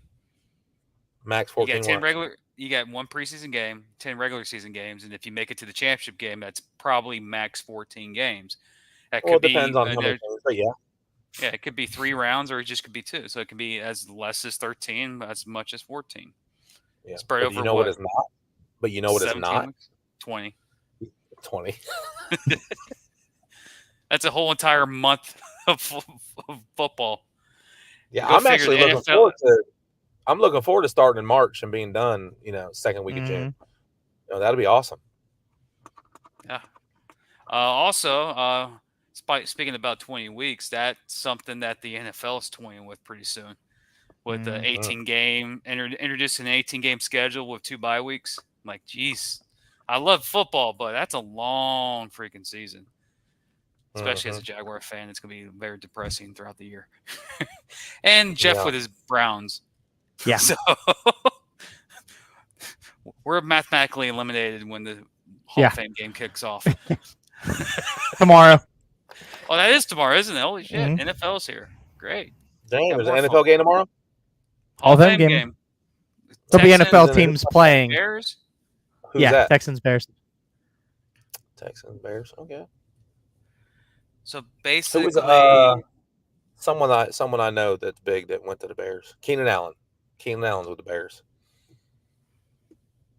But how much will he play though? I think we're going to see a lot of XFL, UFL type of players. Yeah, he ain't playing. He ain't playing that game. So the Keenan's Hall of Fame game is like one play and we're done. Keenan Allen's from this area here in Carolina, out of the Greensboro area. I remember him when he was in high school. Freaking stud. Obviously, Carolina's had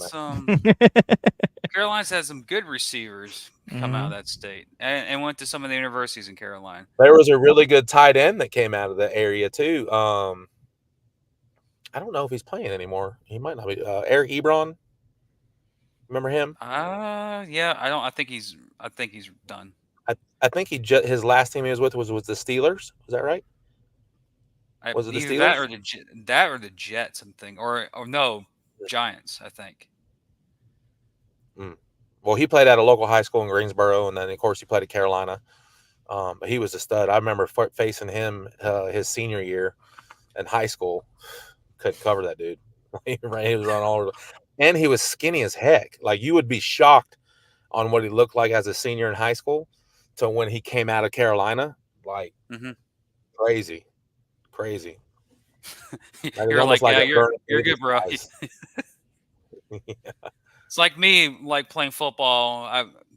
I had the privilege of touching Tim Tebow's pad before he completed a 60-yard bomb for a touchdown. I'm glad you finished that statement. I'm glad you finished that sentence. No, I was like, hey, I'm about to sack Tim Tebow. Nope, that's a bomb. And look at the clock. Oh, it's only 2 minutes left. The game's over anyways. In the halftime, it was 2 minutes to halftime. We were down by like 35 points. I don't even think we scored a touchdown that game or points. We got our butts handed to us. But that was Florida football for you. High school. That's before he went to the University of Florida, became famous. Like he was a high school guy. But down here, we got some different dudes. Carolina has dudes. California has dudes. Texas has dudes. Yeah, I'm glad I don't play football anymore. I'd be like, yep, you're good. Right this way. There you go. Yeah, no. Too many concussions, if you could say. I love the game. That's why I cover it. That's why I cover the sport. And NFL season, I support all levels of football. That's why I love what I do. Because I can't play. Like, you know what they say? If you can't play, you usually coach. If you can't coach or play, you cover the game or critique it. But at least I've had the opportunity to actually play the game itself. A lot of people who are in my position never played a down of football in their life. At least I know what a concussion is. When I think I had a concussion, but I don't know.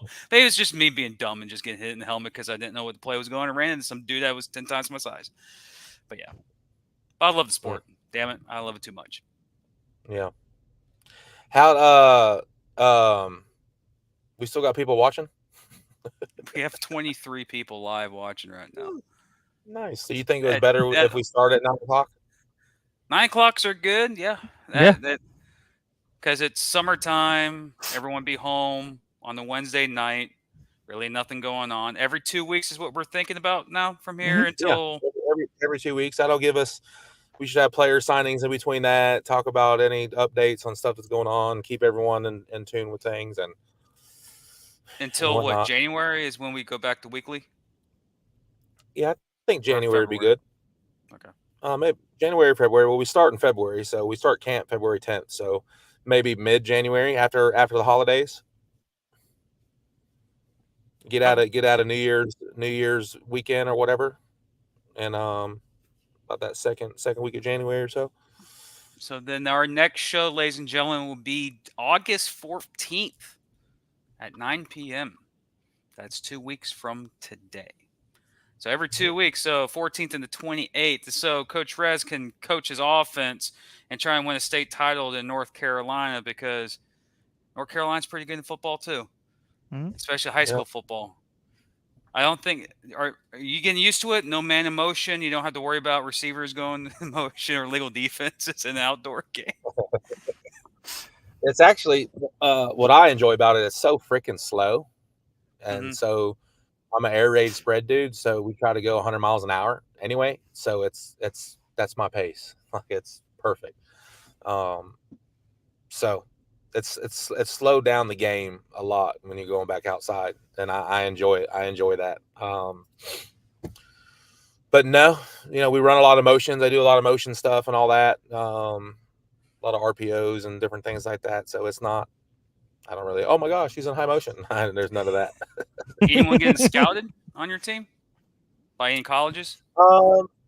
We got a pretty big, good size left tackle who's getting looked at by a lot of schools. I think I don't know his exact measurements, but I think he's like 6'5", probably about 305, maybe a little heavier than that. But he's pretty solid, like pretty good. RO line as well. Or yeah, I think I've heard Virginia Tech talked about a few times. That's Virginia Tech. Yeah, Virginia Tech. They recruit this area a lot, like that. That's part of the state. Blacksburg is only a couple hours from us, so from where I'm at now. So, but you got a lot of big universities in that area. You got Wake, you got Tech, we got 5. West Virginia.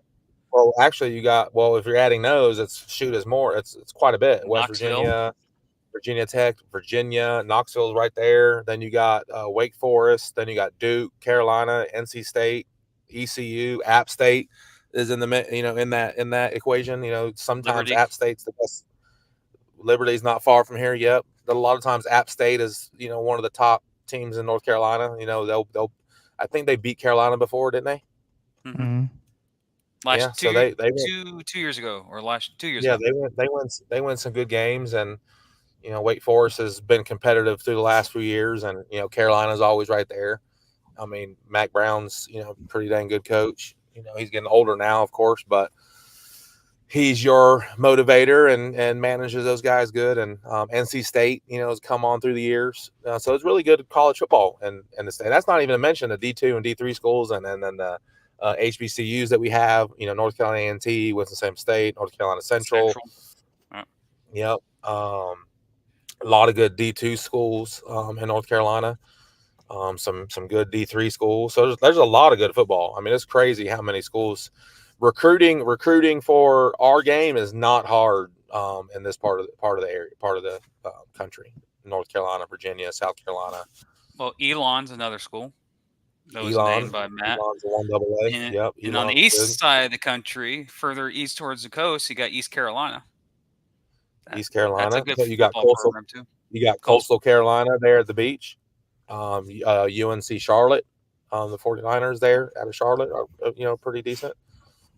So a lot of good schools, ton of That's a lot. schools. I didn't realize how many. Because I didn't when you realize how start many schools naming, were in North Carolina.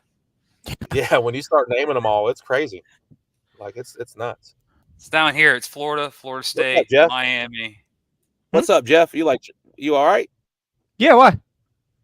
Oh, look like you're trying to like shake it off and stay awake or something. No, I'm good.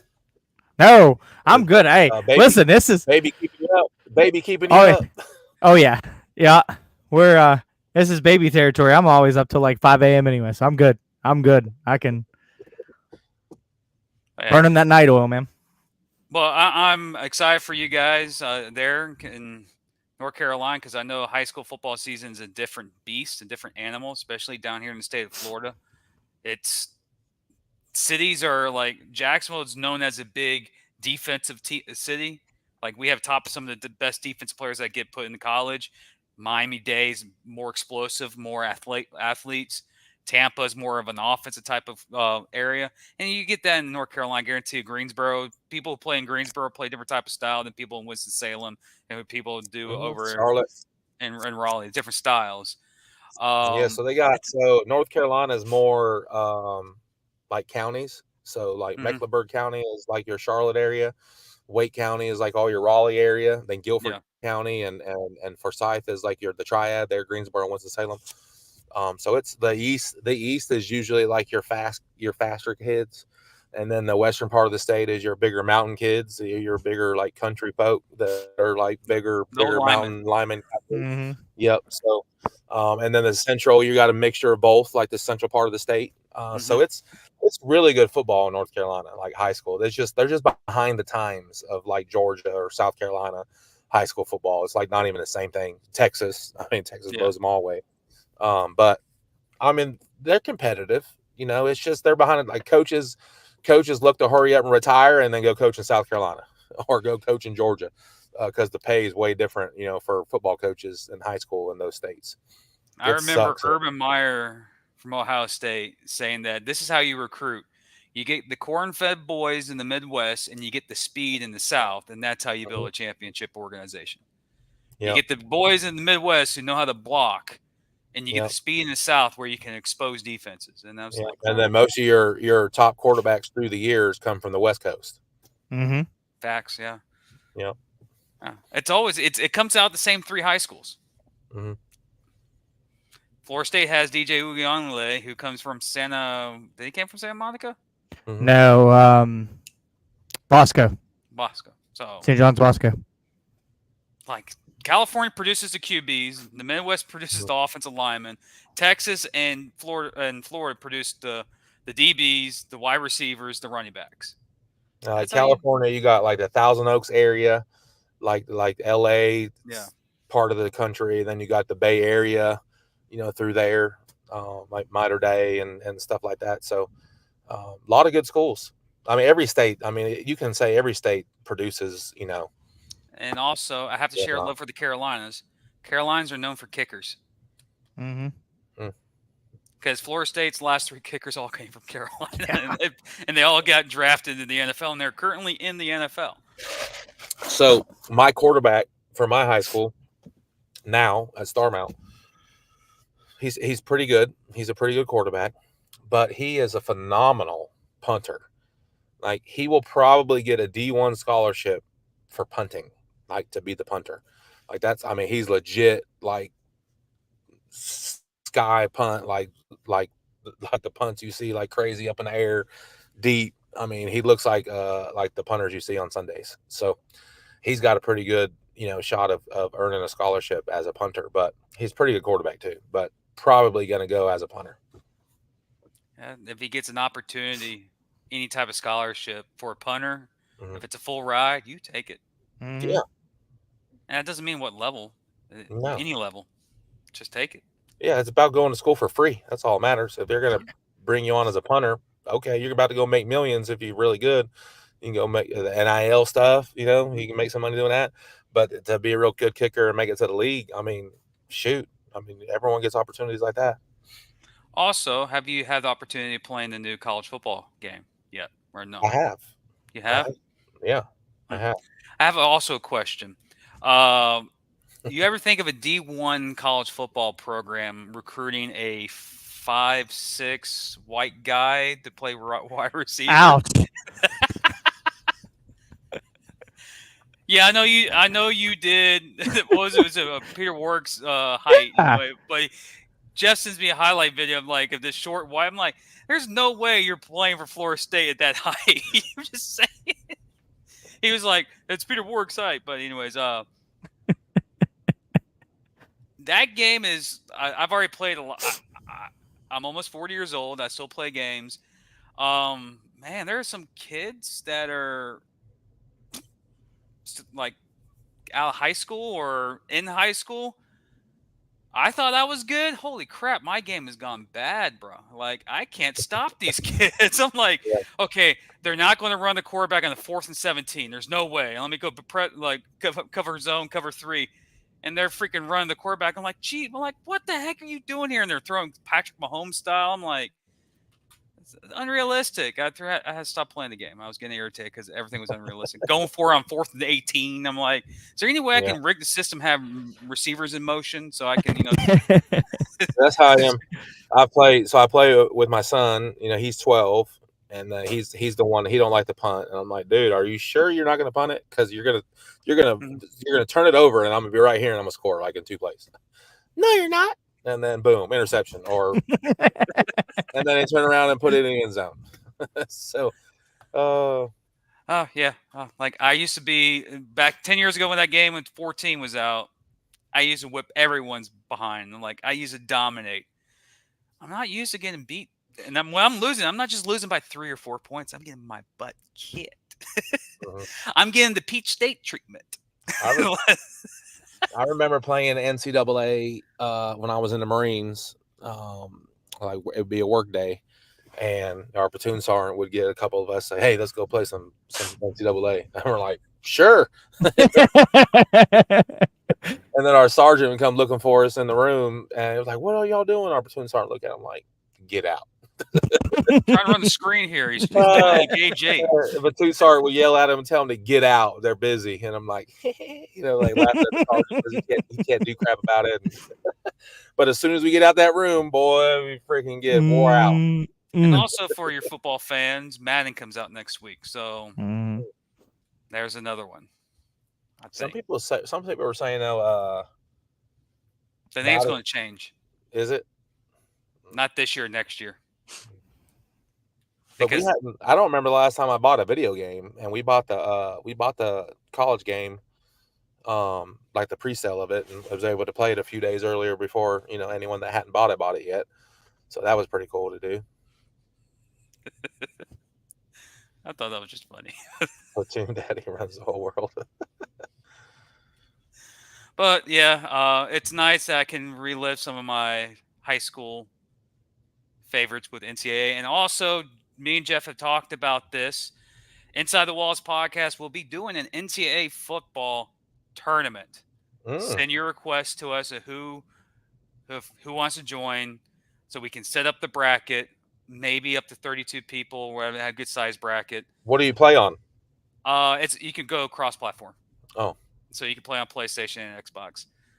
I'm going to tell you right now, when you play me, you are not playing with Florida State. That is my team.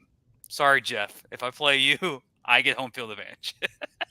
All right. But if you're interested in joining our tournament, Coach Rez, you're more than welcome. Anybody, let me know so we can create this bracket. And we might throw in some awards for the winner of the tournament itself.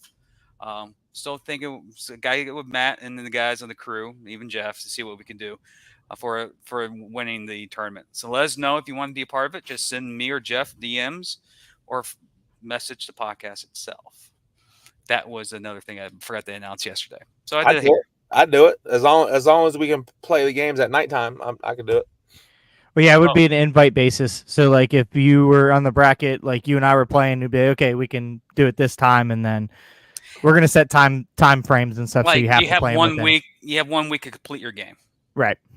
and you can't be. We can't advance the tournament until everybody plays their first round game, and Right. then whoever wins advances.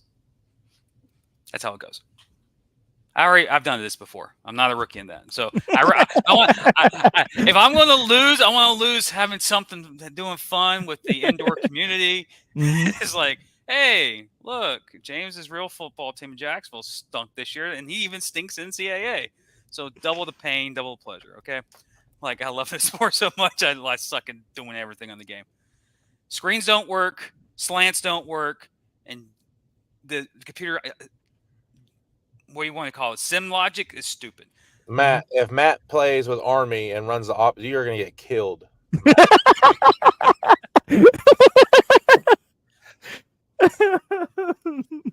Army and triple.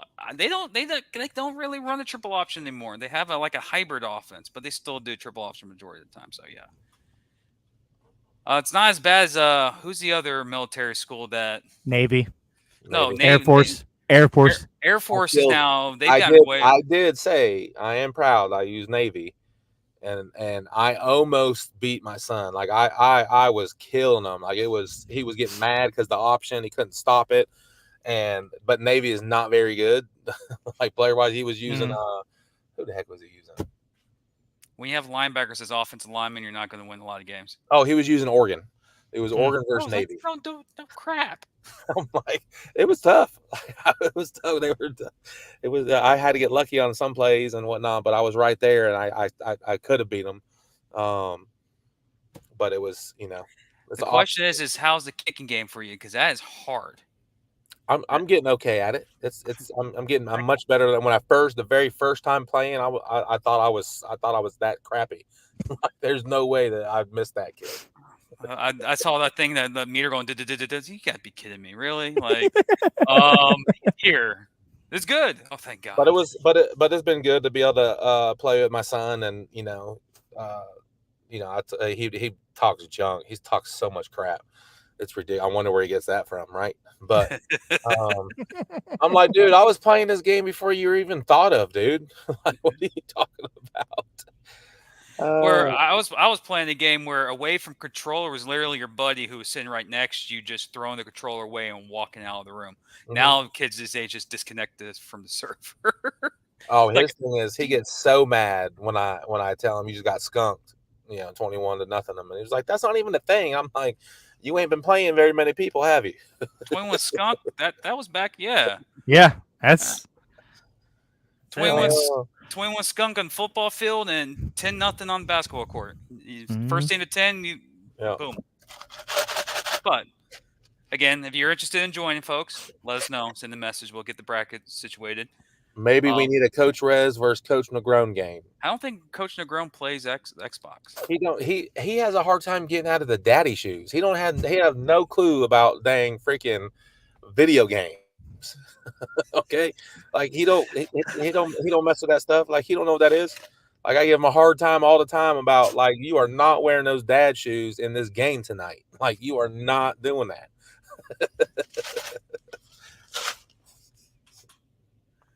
That's what I want to see. I want to see who has a better shoe game than you this year in the NAL because I don't think there's many. No one. Absolutely not. I mean, it's going to be. I'd like to see it, but I don't think there's going to be any. I'm just excited to get back in my outfit. So we have an outfit pre-game wear, have an outfit for game day, for in the game. Probably Tatum. To the game, pre-game, coming to the game, pre-game, in the game, and then after the game when you're partying up for the win. I think the people who can challenge Rez is Coach Tatum and Shaw. Yeah. Those are the two guys that can challenge Rez. Not beat Rez, challenge him. Well, here's the thing. I'll put our staff up against anybody because Coach Mont brings it as well. Mm-hmm. Mm-hmm. So. Yeah. Then you got Max trying to be cool. Wears his panda dunks all the time.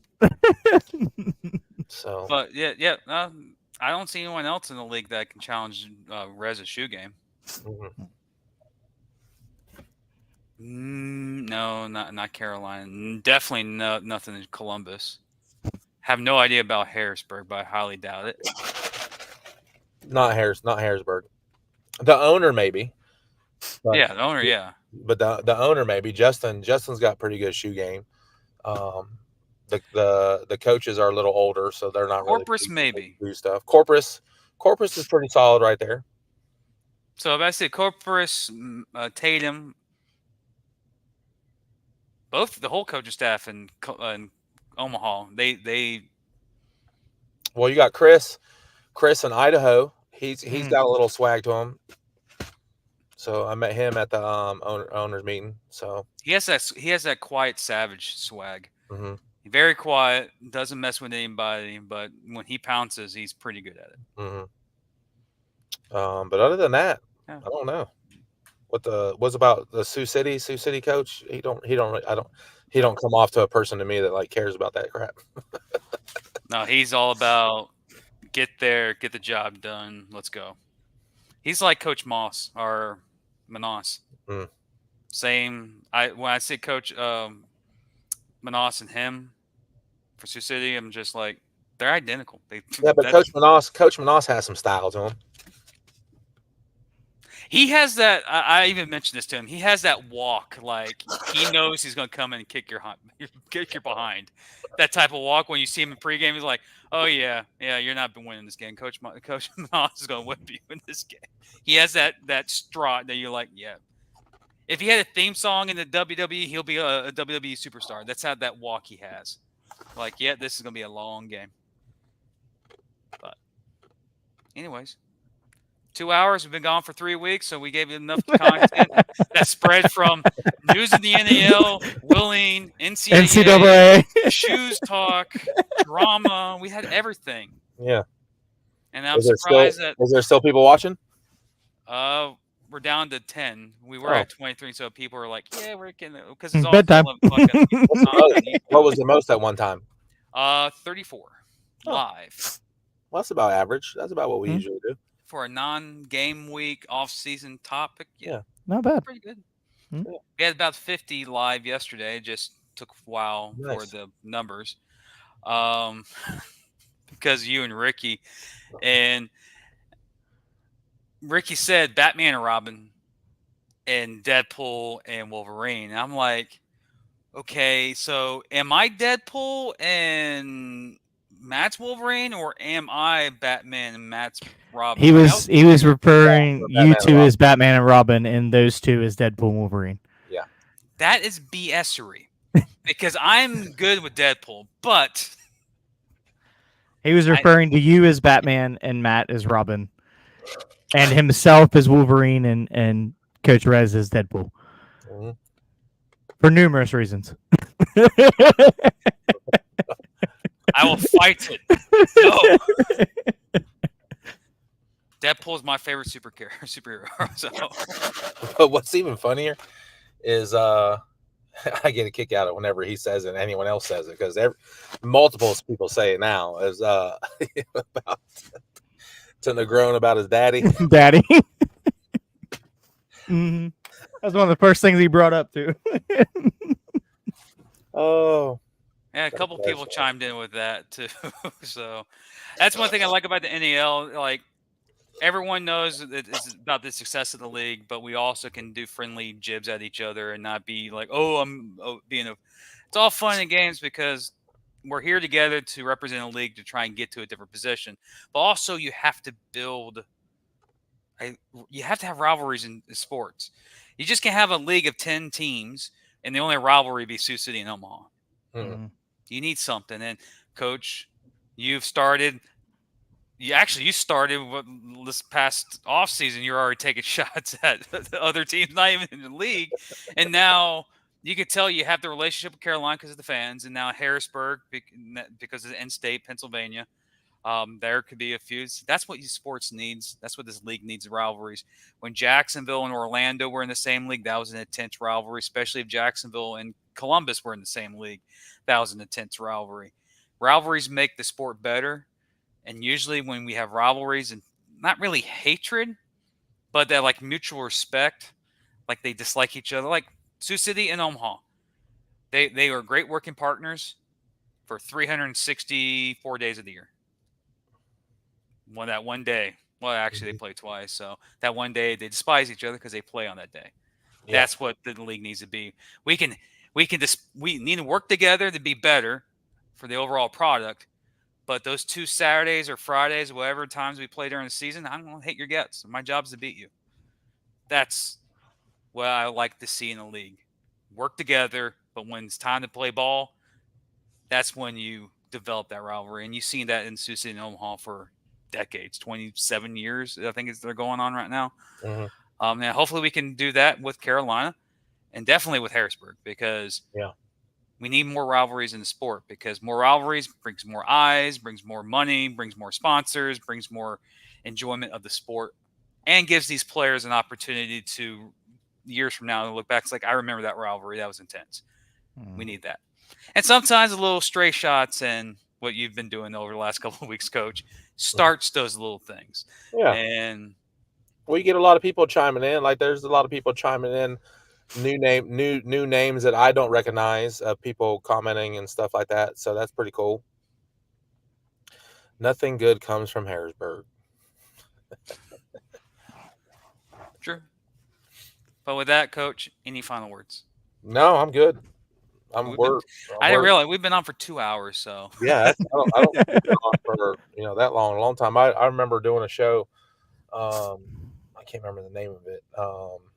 But it was like for 3 hours. Like, every time we did a show was 3 hours. When I first was starting to do it, like going to do it, I'm like, the hell we gonna talk about for 3 hours? And before you know it, 3 hours is up. You're like, it's like, dang. I mean, what you're talking the whole time about stuff, and you're just, once you start talking about different things, and then you start getting interaction with people.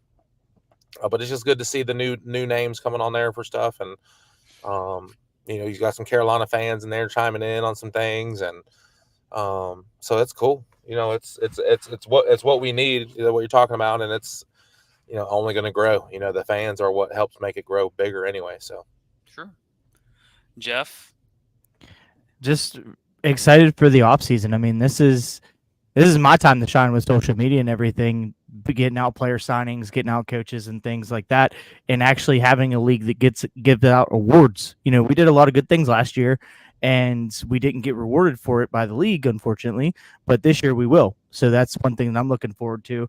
And top of my list, and Coach Rez knows this, is that media relations award. I want that bad boy. Oh, I want it bad. So you're trying to tell me you're trying to make me vote for you guys? I'm just saying. I mean, you got that, and you got the dance team. Like, our dance team's excited about being able to compete for that. Mascot and everything. I mean, you got a lot of mascot. Just overall fan experience. Some of that stuff. Like we got a shot to be in the mix for a lot of that stuff. That's cool. It's what we play for. It's what we do this for. And for all of them that have the opportunity to get recognized, some of the staff and the support staff and the different people that are involved with the organizations to get recognized for that stuff. One thing I saw Carolina doing coming up is they're doing some of their own awards on some things, and they got like partner of the year, like sponsor of the year type stuff. Like, so I'm definitely still on that one, for going next year, and just different things that you can do. Is pretty cool. So, but doing at a league level, would be pretty awesome. So I'm glad that our people get a chance to, reap some of those rewards, I guess you could say. Well, that's the good thing about being in a league that knows how to operate, that has a vision, just not a vision of 2 weeks. They have a vision of years ahead in time. I do know, if you watched last night's episode, ladies and gentlemen, there are some announcements going to be happening with the NAL here in a couple of weeks. So keep tuning in, and I guarantee you, like usual, we'll come on this episode and Rez either go on a rant about it or take shots at someone else, like he always does, because that's how you build the sport.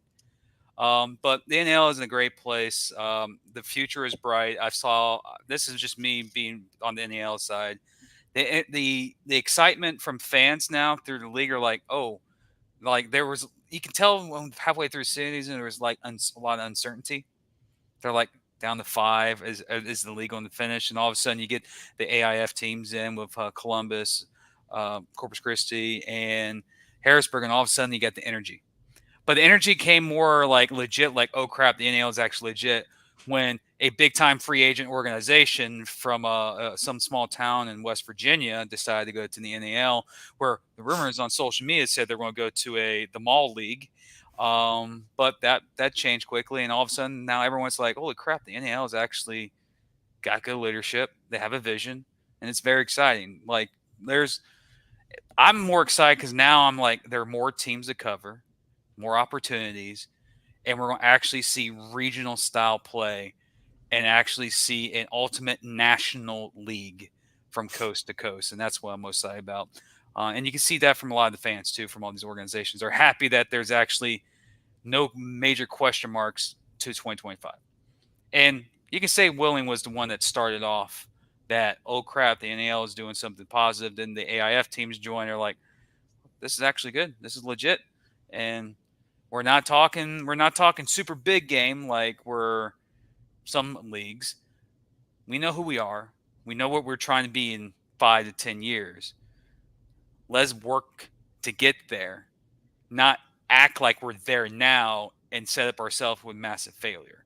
It's one thing I like about the ownership groups in the NAL, Ricky and Todd. Their vision is not now. Their vision is for years to come. And that's how you establish a great league. Yeah, and that's what Ricky foundation teams. Yeah, Ricky even mentioned too with that of there isn't a cap of teams. Like there isn't a limit of what the NAL is trying to be. Correct.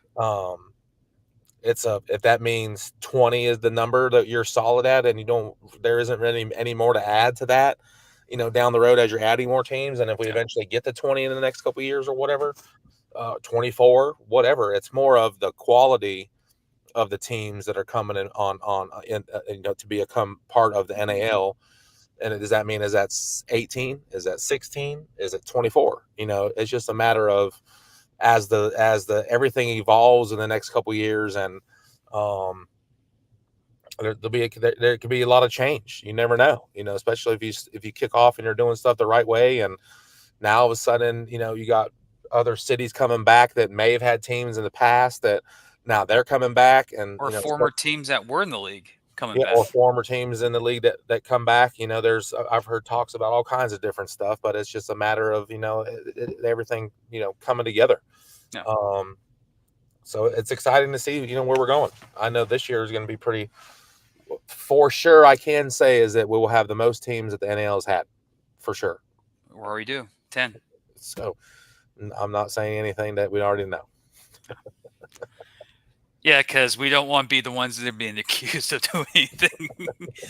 Because everything's been tight-lipped, and we don't want to be the ones to do it. Especially me, because seeing that how much the NAL has accepted myself and Jeff and Matt to lead the podcast, the longest airing podcast in Arena Football. But yeah, we're not going to leak information. No.